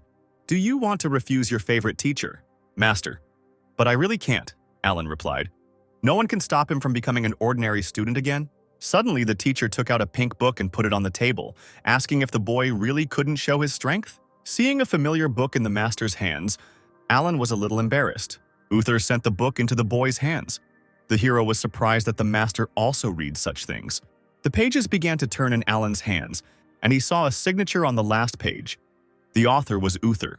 At that moment, the hero realized that the author of his favorite book was his master. Meanwhile, Uther took out a stack of sheets of paper from his robe and said that this was the 12th volume, which was not yet on sale. But Alan still couldn't get over the shock. His favorite author had been with him all this time, and also turned out to be his master. But suddenly it dawned on the guy. He realized that if he wanted to get the new volume, he would need to do something for the master. Uther smirked and took the book from Alan's hands. Then the master said that the guy must enter the top 20, otherwise he will kill the main character in the next part. Alan couldn't believe his ears. She was his favorite character. "Master, how can you decide the fate of a character so hastily? Don't you feel sorry for the fans?" But Uther was adamant. He said that the protagonist's older sister would marry another man. This information shocked Alan even more. The elder sister is his second favorite character. The master is too cruel. Alan decided to play a trick and asked his master if he was afraid that his student would tell the elder who the author of the novel was. Uther replied that if that happened, he would make sure that the hero's beloved died right before his eyes. The master wounded our hero without a knife. He could do nothing with the teacher's arguments. But still, if Alan gets into the top 20, then Uther promised to treat his favorite characters well, and he can also show a small sketch, and also give a couple of collector's editions with illustrations. Alan found it hard to resist and had to say that he would try to win. The conversation ended, and Alan returned to his previous place where Steve was waiting for him. Alan's face showed tension. He put his hand on Steve's shoulder and said that the master was looking for him. Seeing that gloomy expression, Steve became scared. After some time, the boy came to the master, who said that Alan was too young to act as a mentor. Uther told the boy to go to the peak of Mount Jin and find their eternal disappearance, Miss Hannah. She went back into self-improvement and missed all the latest news. The guy understood the order and immediately went to the mountain flying on his sword. Arriving at the place, Steve stood in front of the closed gates and began loudly calling the girl. But no one answered the guy. He thought that there was no one. Apparently his sister was really busy. Suddenly the door swung open with a strong flow of blue chakra. The cutting wind literally blew away everything in its path. But Steve could barely stay on his feet. He immediately ran inside to check what had happened, and what he saw surprised him. There was a sign hanging in the sky, shrouded in a blue aura. The guy became interested in what it was. Suddenly, he felt a very strong aura land behind him, and a shudder ran through the guy's body. Hannah, shrouded in a scarlet aura, looked at the guy with a murderous gaze and asked what he was looking at. The boy, paralyzed with fear, slowly turned around and replied that he was not looking at anything. He came to convey news of a great gathering. The girl was invited to take part in a competition within the clan. Hannah's expression immediately changed to that sweet girl because she recognized the guy. It was Alan's brother's friend named Steve. She put her hand on the guy's shoulder and asked, "You didn't see anything like that just now, did you?" Frightened by the creepy girl, Steve replied that he saw absolutely nothing. Hannah replied that she understood and the guy could go. Steve did not wait long, but immediately tried to get away from this creepy lady as quickly as possible. Hannah felt a little sad because she was so focused on training that she forgot about everything else. Brother Alan is really amazing. In recent days, the girl felt that she had become much stronger. Hannah remembered the puppets she had fought before and which she had found difficult to defeat. If she fought them now, she would cut them into tiny pieces. You need to devote more time to practice. Wait, Brother Alan. I will definitely catch up with you soon. Meanwhile, Alan cursed his master for daring to threaten him. In a normal battle, I would quickly reveal my true strength. But this time the rules are more flexible, so I can dump everything on the props, so that if I win, I won't be saddled with new responsibilities. The hero collected all his accessories in a bag. With these things, he will definitely win a couple of rounds. Suddenly, his gaze fell on a rare red jade. The hero considered it an excellent option. The guy wanted to take the stone, when suddenly a voice was heard from the jade, asking the guy to touch it, and then the stone would give him everything he wanted. Pour your spiritual power into me, and I will give you luck that will reach the heavens. I will give you everything you can think of. But Alan stood motionless. Then the stone began to scream even louder and order the hero to touch it and pour spiritual energy into it. "Touch yourself! Get the hell out of here, or I'll break you!" Alan shouted and threw the stone on the ground. Suddenly, the jade came back and asked why he couldn't seduce the guy. In so many centuries, this was the first time he had encountered something like this. Alan replied that it was because the jade requirements looked like a pop-up spam window. Looking at the interesting creature, the hero began to think. He became interested in who this stone was. The scarlet stone said that he was a venerable lord, a demon of heaven, a great master. What kind of great master is this? I've never heard of him. Scoundrel, I came here with the devil himself. He left. And I remained. All the monks of the world must address me as lord. Alan replied that now everything was clear to him. Apparently the stone was thrown by his master. This phrase angered the demon. How dare you insult me? Pour some spiritual energy into me and I will show what I am worth. So that means you have some kind of secret, Alan said with interest, looking at the stone. Well, boy, do you dare to touch me? Or are you still a coward? Alan laughed and touched the jade with his finger. The hero said that it was a trifle for him and let his spiritual energy into the ominous stone. In the blink of an eye, he found himself in a heavenly jade void. Around the guy there was only space and purple lights that fell down like raindrops. Wandering through the void, Alan suddenly felt something. Turning around, he saw huge purple eyes that mocked the fact that all people are fools. Alan answered the demon that he thought so, that he looked pathetic. He didn't even have his own body. You impudent fellow, how dare a human trash like you talk to me, the great demon Mo Zun, like that? What a strange name you have, Alan replied. The demon explained that Mo is a race and Zun is a position. Mr. Mo Zun is an honorary title, Alan yawned. This seemed too complicated for him, since your body is purple and you are a demon. Just call yourself a purple demon.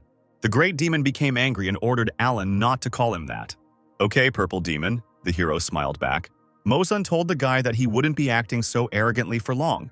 Did he really think that since he got here he could do whatever he wanted? Alan asked how to leave here then. The demon answered that the first option is to get his permission, but this is not the case for the hero. The second is to bargain with the great demon, wealth, beauty, land, position. What do you need? This proposal interested Alan. The hero's eyes sparkled, and he asked the demon to grant him 100 years of life. The demon replied that, unfortunately, he couldn't do that, and Alan became disappointed and called Mozui trash. Do you have any other wishes? The demon asked. Alan thought again. In principle, I could get a couple of volumes of my favorite novel so that I could be the first to read everything. The demon asked what kind of novel it was, and Alan began to look for it in his robe. He took out a book with a pink cover and said that it was very popular and that his master had written it. "And who should fulfill your wish then?" the demon shouted. The hero got angry and replied that Mozui was worthless. He couldn't cope with two trivial wishes. Since you refuse to call me by my name and do not want to bargain, you will stay here forever. You will die in fear and hunger. Your body will be completely destroyed, and also, before the demon could finish speaking, a huge blue hand squeezed his face. Alan squeezed the entity tighter and tighter. He assumed that if he could touch the demon, he would be able to get out of here. Decided to crush me? Until you master the law of the great Tao, you will not be able to cause me any harm, the demon laughed. But suddenly he felt his body begin to crack from a powerful grip. The demon couldn't believe what was happening, and Alan told him that it was an interesting coincidence. It just so happened that the guy was not so simple. After some time, Alan returned to his former place after escaping from prison. He held the scarlet jade in his hand, thinking that he had done well in harvesting the crop. A little earlier, a wounded and crying little demon offered the boy a magical weapon, and he agreed. The hero put the stone in his robe and thought that with the purple demon's weapon, he could now relax. Well, there are still 2 days before the competition. I need to get a good rest. Meanwhile, somewhere far away in the forest in one of the caves, two voices were heard. A boy in the robes of a swordsman clan looked into a purple mirror, in which an unknown person asked what his chances of winning were. The monk replied that with the secret treasure that the owner had given him, he would be among the top 5. "Excellent," replied the dark figure. "Thanks to you, I will be able to return the blood sphere." "I owe you my life," the boy shouted. "You saved me. For you, I will go through fire and water." The figure replied that the boy had a good heart, and when he received permission to participate in the great gathering, he would take him away from the swordsman clan. The man raised his head and we saw his green eyes. He told the master that he would not let him down and would complete the mission no matter what. The stranger in the mirror laughed evilly, and then the connection was broken. 2 days later, the monks were gathering at the main peak of the swordsman clan. Reynold began his ceremonial speech. "We have gathered the disciples that the Sword Clan has accepted into its ranks over the past few years. This competition is not only a test of your ascension over the past years, but also the selection of the clan's most worthy disciple. Unlike previous years, talismans, elixirs, spiritual formations, and other things can be used during the fight. You will only need to defeat your opponent and get the highest score to move on. But no matter what, you must not injure your opponents without reason. I, along with other clan masters, will watch your fights to prevent students from being injured. Let the contest begin." Reynold concluded his speech with such solemn words and used his power. Hundreds of tiny stars appeared in the air like a whirlwind. From these stars, tablets with inscriptions were formed. Then all these tablets rushed into the hands of each applicant. Reynold explained that this jade tablet in the hands of the students would show the number of their opponents. If the jade tablet lights up in your hands, it means it's time to enter the arena and take part in the duel. The first round featured Langston Hall's Zhang Ting versus Blue Moon Hall's Bai Jiang. Frank asked Master Kevin what he thought of the newcomers, and the man replied that out of all of them, there were 1 or 2 outstanding people. Uther intervened in the conversation, saying that with the spiritual energy that these students have, one fight will take no more time than it takes to have a cup of tea. The battle began in the arena. The masters watching the fight understood what Master Uther meant. It meant that they would know the results of the competition by the end of the day. And so it happened. Closer to the evening, there were almost no contenders left, and the head of the clan announced the beginning of the next fight. In the final round, the inner disciples will be fighting between Steve and Carl from the Blue Moon. Alan, who arrived closer to evening, was surprised that almost all the fights were already over. He was also happy to see his younger brother Steve, because the boy was able to reach the final. The fight began. Carl attacked Steve with a powerful blow of the sword, but the guy managed to block the attack. The opponent was not an easy one. This Carl from the Blue Moon Hall was at the 5th level of the Immortal Palace limit. But Alan's younger brother did not give up and continued to fight. Although his opponent is a stage higher than him, Steve's sword technique is excellent. He can compare with a true disciple and apparently has already managed to learn the subtlety of the sword. Alan taught him only a couple of tricks, but he was able to master everything and improve his skills. He definitely has talent. If he tries hard, then most likely he will be taken as an apprentice by Master Mark. Steve directed his blue aura at the enemy, but he was able to deftly reflect it. Carl suggested to Steve that they stop trying to wear each other down and find out who would win this fight here and now. A little tired, Steve agreed with his opponent. He wanted to suggest this too. Carl took out a piece of paper and suddenly blue energy began to appear from it. The audience recognized this talisman. It allows you to burn your own spiritual energy and spiritual knowledge for a short period of time to experience your own strength to the fullest. The elder brother Carl wanted to use the 4th level talisman. He is not stingy with money.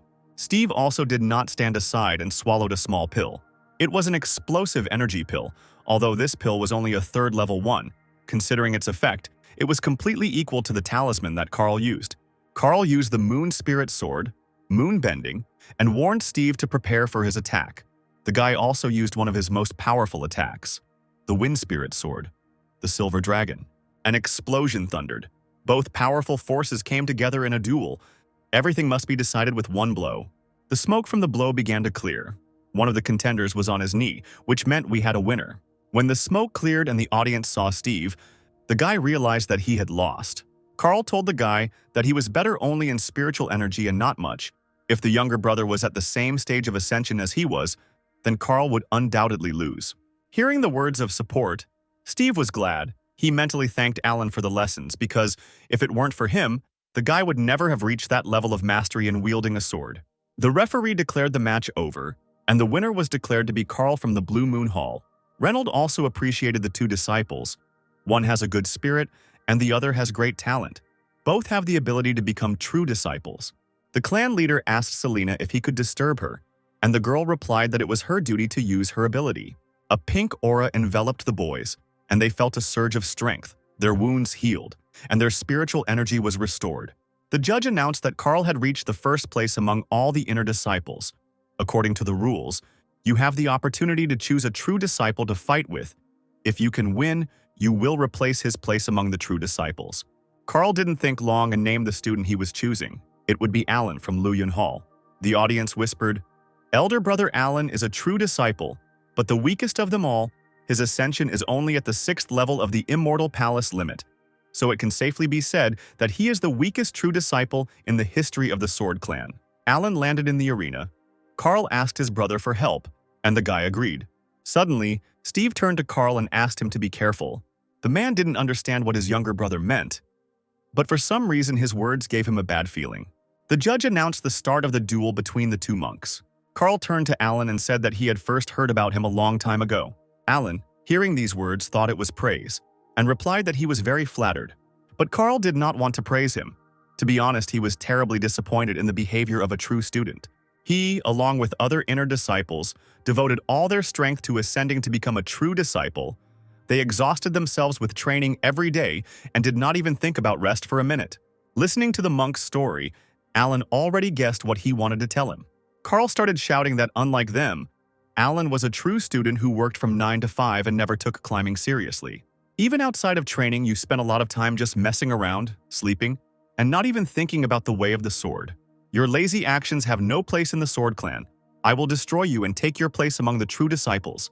Alan summoned dozens of red symbols and replied that he didn't think his 9 to 5 schedule would be the source of anyone's hatred. Carl released his spiritual energy. A blue aura surrounded him, and the monk rushed into battle. Alan chuckled as he saw his brother's attack and suddenly summoned a scarlet dome for everyone. The blue energy of the sword struck Alan's barrier, but to Carl's surprise, the barrier did not allow his spiritual energy to pass through, and there was not a scratch on it. The spectators could not believe their eyes. Alan was completely fine and did not receive a single drop of damage. Kevin was indignant. For Alan, it all seemed like some kind of joke. The disciples of the Sword Clan follow the path of the blade and never retreat. The path of the blade is inevitably sprinkled with blood. Look at this guy. He's hiding behind a talisman. Is this how an ascending disciple should behave? He's a disgrace to the Sword Clan. Does Master Kevin really think that a disciple of the Sword Clan can only walk the path of bloodshed and should not have the slightest sense of self-preservation? If everyone were as impulsive as you, Uther said, the clan would have ceased to exist long ago. Kevin was outraged to hear such a remark. He asked Uther what he meant by that. Enough. This intra-clan competition was created for the upcoming Great Gathering, where there are no rules. Alan has his reasons for acting this way, Reynolds shouted. As long as he is going to win, there is no problem. On the battlefield, Alan also stood under the protection of the Dome and the Inner Disciple. Carl was furious that Alan, although a true disciple, still hid behind a talisman when fighting him, the Inner Disciple. And how are you different from a turtle? The dwarf shouted and rushed to attack the enemy. The boy's sword seemed to start to break through the barrier. But suddenly Alan grabbed it with 2 fingers, stopping it with ease. Carl froze in place. He couldn't understand what had happened. Alan, holding the sword, said that if the monk was so eager to fight him, then he would give him a chance. The audience was slightly happy that they would finally start fighting, because they had already begun to fall asleep. Steve, meanwhile, mentally said goodbye to his brother Carl. He was glad to meet him. Carl grinned. Finally, the older brother began to show his strength. Folding his hands in a gesture of reconciliation, Carl apologized for what he said earlier. He hoped that it did not offend the true disciple too much. Alan replied that he understood that it was said in the heat of the moment, and of course it would not hurt him. Carl ran his fingers along his blade, and dozens of blades created by spiritual energy appeared in the air. The boy asked his older brother to attack. Alan smiled and a new talisman appeared in his hand.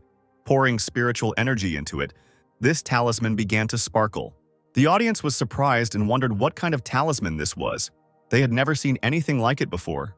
The scarlet sparks summoned hundreds of fireballs, which were under Alan's control. It was incredible that just one talisman could release so much spiritual energy. Carl did not wait long and attacked the fireballs with his blades. But suddenly his blue spiritual energy dissipated, and the balls still remained on the battlefield. Carl couldn't believe his eyes. There were still more than half of the balls left. It was simply impossible. Alan pointed at his opponent and instantly fireballs rushed towards him. In response to this attack, Carl shouted that he would now show all his power. He folded his fingers into the appropriate sign. His hand was covered in a scarlet aura, and at that very second blood poured from the guy's mouth, which got onto his blade. It was one of the secret techniques. His spiritual energy turned red, and the boy prepared to take the attack. 2 powerful forces collided with each other. But despite the powerful energy summoned, Carl was unable to hold back the onslaught of fire. A loud explosion was heard on the battlefield and a naked man flew out from the epicenter. Carl lay on the ground, his clothes gone, his body burned, and his hair sticking up like popcorn. The girls watching the fight squealed in embarrassment and closed their eyes so as not to look at the naked monk. "I told you it would be like this, but you didn't listen," Steve said after the running Carl. One of the students who took 3rd place was horrified because he also initially wanted to choose Alan's brother as an opponent. The smoke from the fire cleared, and the judge announced that they had a winner, the true disciple Alan. The hero smiled and said that he had apparently overdone it and hoped that he had not caused psychological trauma to anyone present. Alan was able to win without using his power. Everything went exactly according to plan.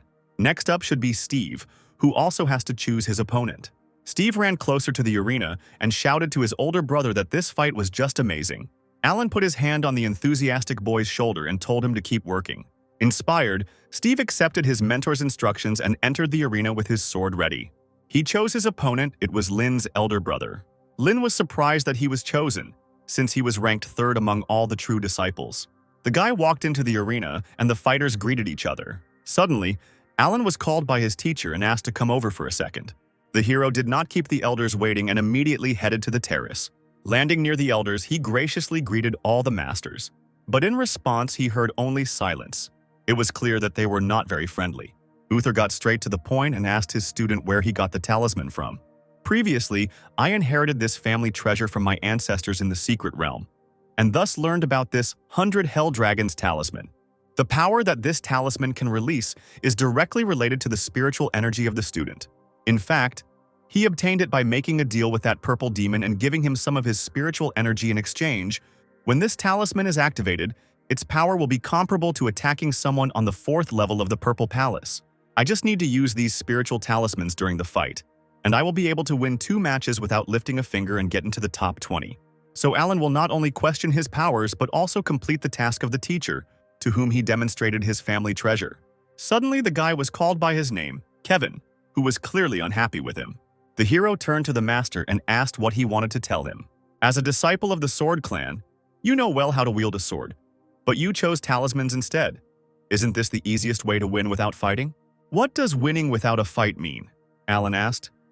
"Since the competition between clans does not prohibit the use of talismans, then my tactics are within the rules. Or maybe Master Kevin doesn't agree with the rules that the clan leader has set." Kevin replied that he was just curious as to how far Alan could go with his scams, at which point their conversation was interrupted by the clan leader.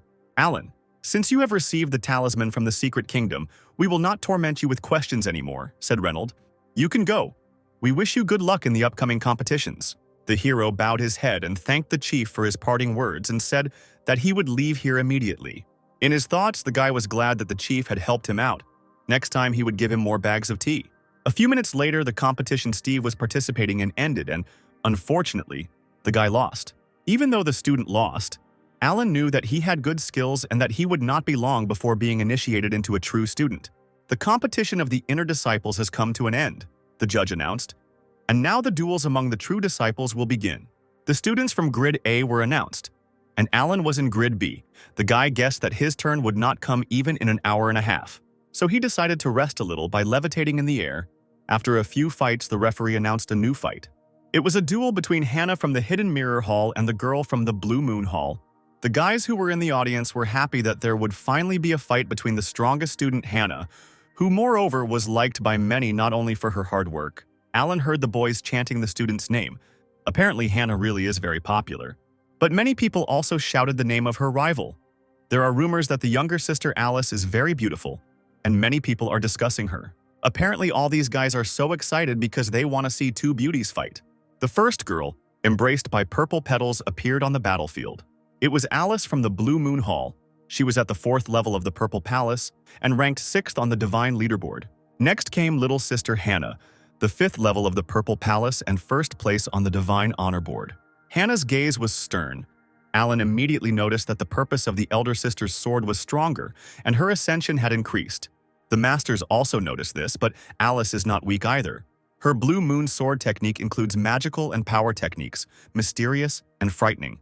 Selena asked the leader what he thought the outcome of the duel would be. Reynolds replied that both contenders were the strongest among their peers, but in Hannah's ascent to a level higher than Alice, I think everything will become known before the incense has burned out. The referee announced the start of the fight. Alice said that a year had passed since her and Hannah's last fight.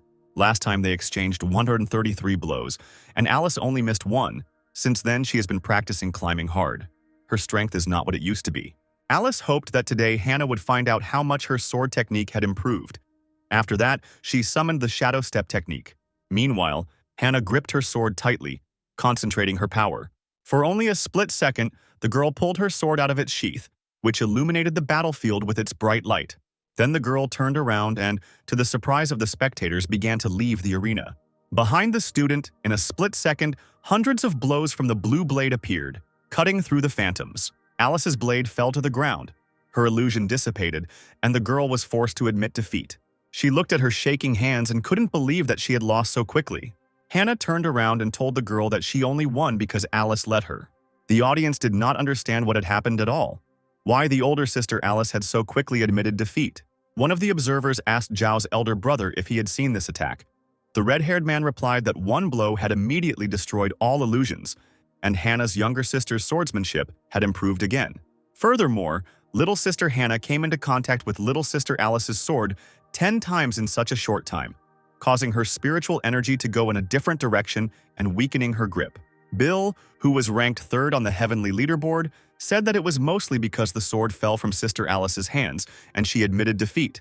The top disciple of the Zhao clan, the 2nd place on the heavenly table, said that to be precise, they had clashed around 20 or 30 times. He couldn't count the exact number. Alan knew that, not counting the blow that dispelled the illusion, there were another 23 blows that dispelled the spiritual energy contained in Alice's sword. It's no wonder that she is the best among the true students. I just gave her a couple of tips and she was able to develop them into such a beautiful fighting technique. Amazing. Just look at the faces of the masters and elders. They are simply delighted with what they see. Frank jumped up from his chair and said that it was a beginner sword technique. There can be no mistake. It was definitely her. How old is Hannah? I think she has been climbing since she was 20. With such talent, the girl will become an invincible swordsman in the future. The so-called beginner's path refers to the sword technique, one of the 3,000 different paths. In the entire world, there are only 10,000 cultivators of the 9th level of the Purple Palace. But among all those who can understand the path, analyze it, and ascend to the truth, there are extremely few. Countless cultivators have tried to jump over their heads, going to dangerous places just to have a little understanding of the path, Chief. Even if you search the entire world, it will be difficult to find such a talented disciple. With such a talented student, the clan will become stronger and stronger, Reynolds replied. By the end of this competition, I will personally find Hannah and ask her in detail about her training. The fights between the students continued. And towards evening, Alan became bored. The sun had already begun to set, which meant that his working time was almost over. The judge invited the next fighters into the arena. Student number 23, Shan from Luoyun Hall and Alan from Luoyun Hall. Looking at the brochure for the upcoming fight, one of the students was horrified, remembering that same guy. The first to arrive in the arena was Shan, a massive dark-skinned man who was clearly eager to get started. Shan from Luoyun Hall was ranked 13th on the heavenly table and had a second-level purple palace. I would never have thought that in my very first fight I would come across an older brother from my own gym, and also in 13th place among the students. But nothing could be done. Alan arrived at the arena. The referee announced the start of the fight and a barrier formed around Alan. Shan, seeing the barrier, assumed that the talisman had already been restored. Alan replied that one could say so.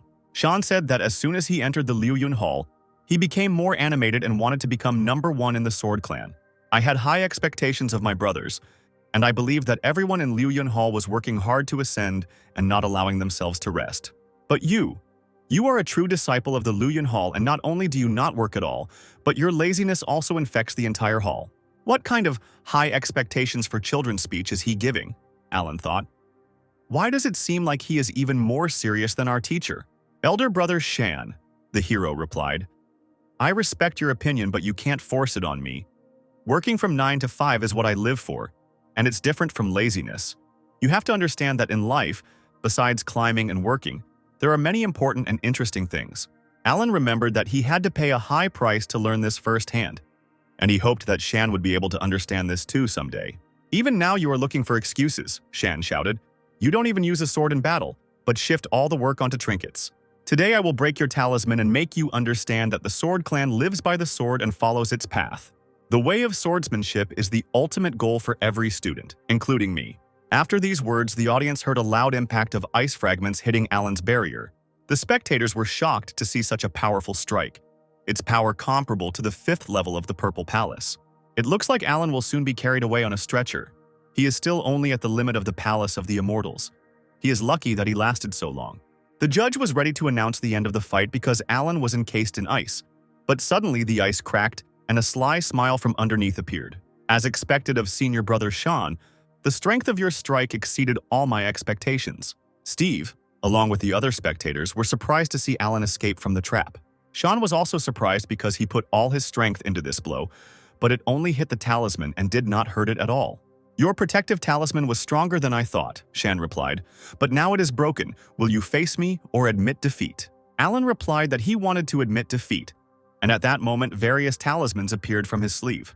But unfortunately, he just can't lose this fight, and that's why he uses all these talismans. Shan chuckled. Since he could break one of Alan's talismans, he could break the others as well. The hero said that destroying these talismans would not be as easy as it seemed to the student.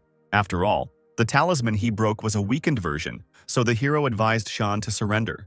After all, this is the full version of the barrier. At that very second, a huge blue barrier formed around the guy. Seeing such a terrifying power, Shan froze in place. Looking at his older brother with a stern look, Alan asked him to attack. Is this some kind of joke? The audience wondered in bewilderment. Where did this guy get so many talismans? Shan bared his teeth in anger, and the man jumped up and summoned ice fragments. Ice fragments crashed into the barrier, but this time they couldn't do anything. Thousands of talismans reliably protected Alan from any attack. The audience began to whisper. Shan had just used up all his strength. It would be difficult to break the shield made of so many talismans.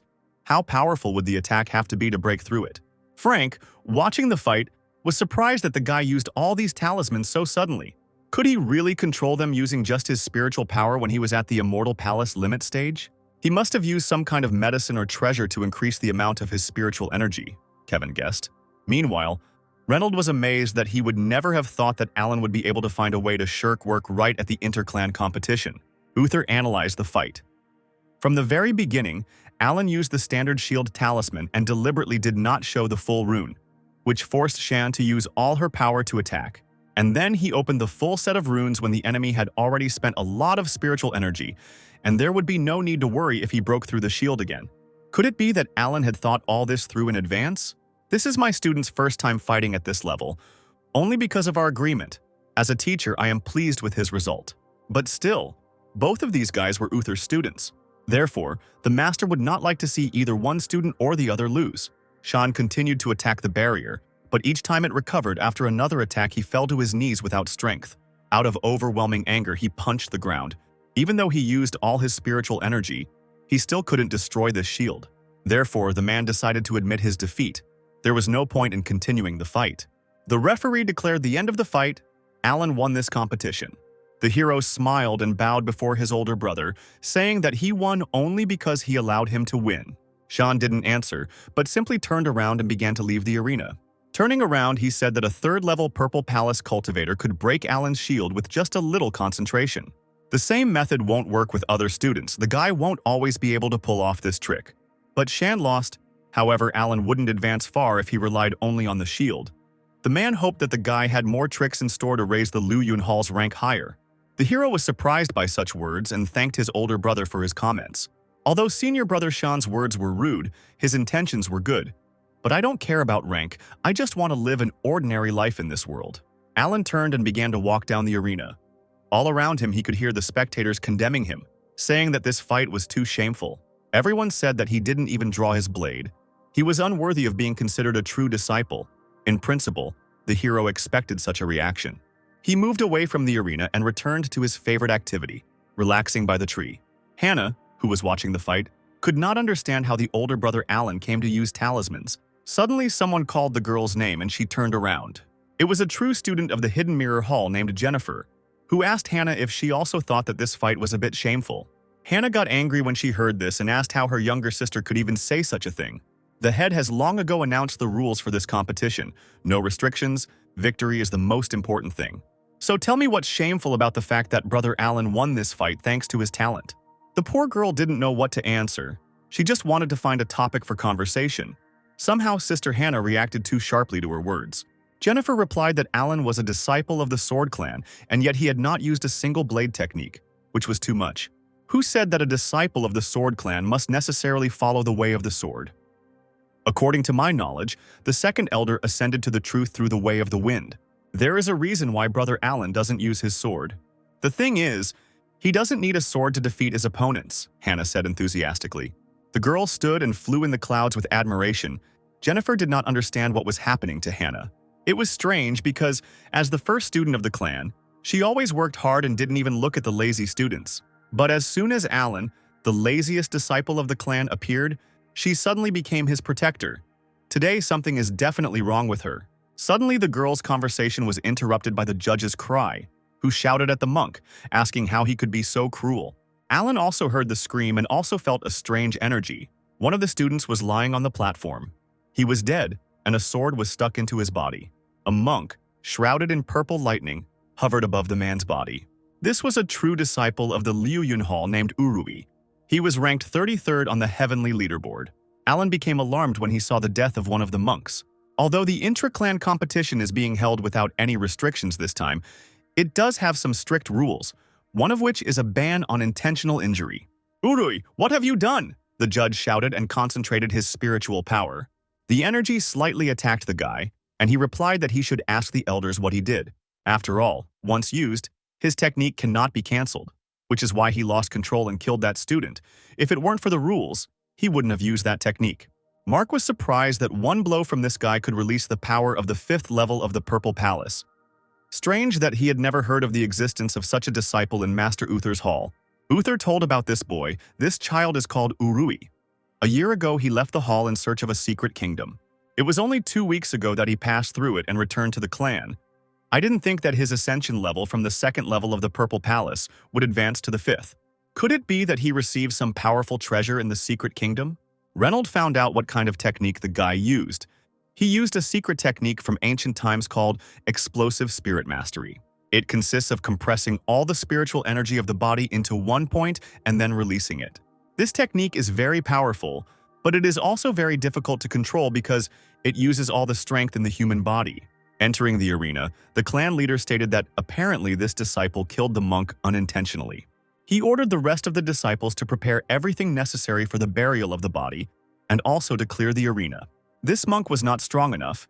He entered into battle and was mercilessly killed by Urui. The way of the sword is inextricably linked with death. I ask all students to be careful. If your strength is not enough to fight, it is better to admit defeat and stay alive.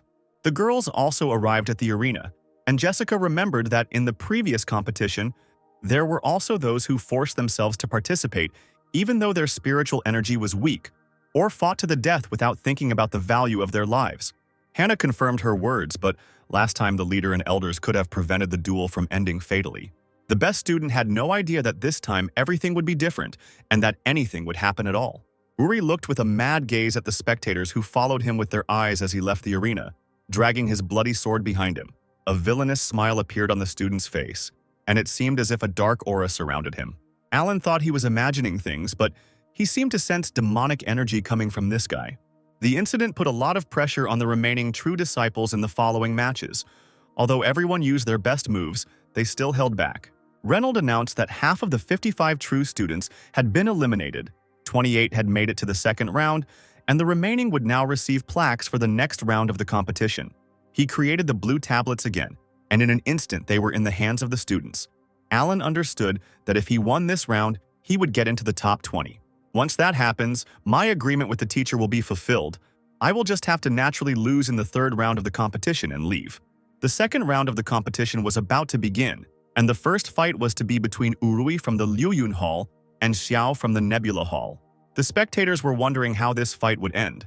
Some were betting on Xiao, since he was in first place in the Nebula Hall, but some thought that Urui would win, since according to rumors, he is now at the 5th level of the Purple Palace. Xiao, who was at level 5 of the Purple Palace and ranked 5th on the Divine Leaderboard, said that he didn't know about Urui until today. To be more precise, he didn't take anyone seriously except the top 10 disciples of the clan. That's why Xiao allowed the guy to attack first since he was a newbie. All the girls in the audience squealed with delight. They wished their older brother good luck. This guy didn't repeat a single pose before entering the arena, Alan thought. Confidence is all well and good, but if you can't handle it, you'll get punched right in the face. The fight began. Urui laughed when he heard Xiao's words and advised his older brother to be careful.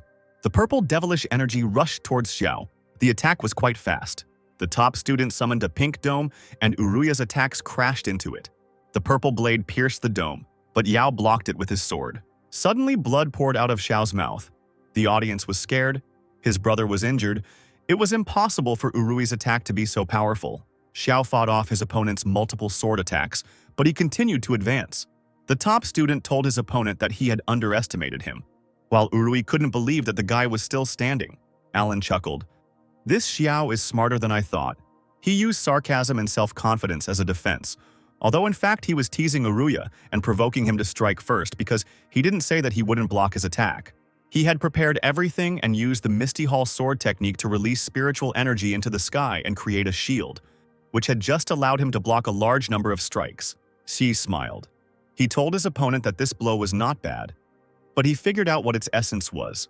At that very moment, the boy released his spiritual energy and summoned the Misty Hall sword technique. This technique was called the Sea of Stars, and it instantly fell upon the enemy. The spectators watching the spectacle thought that the fight was over. But it wasn't that simple.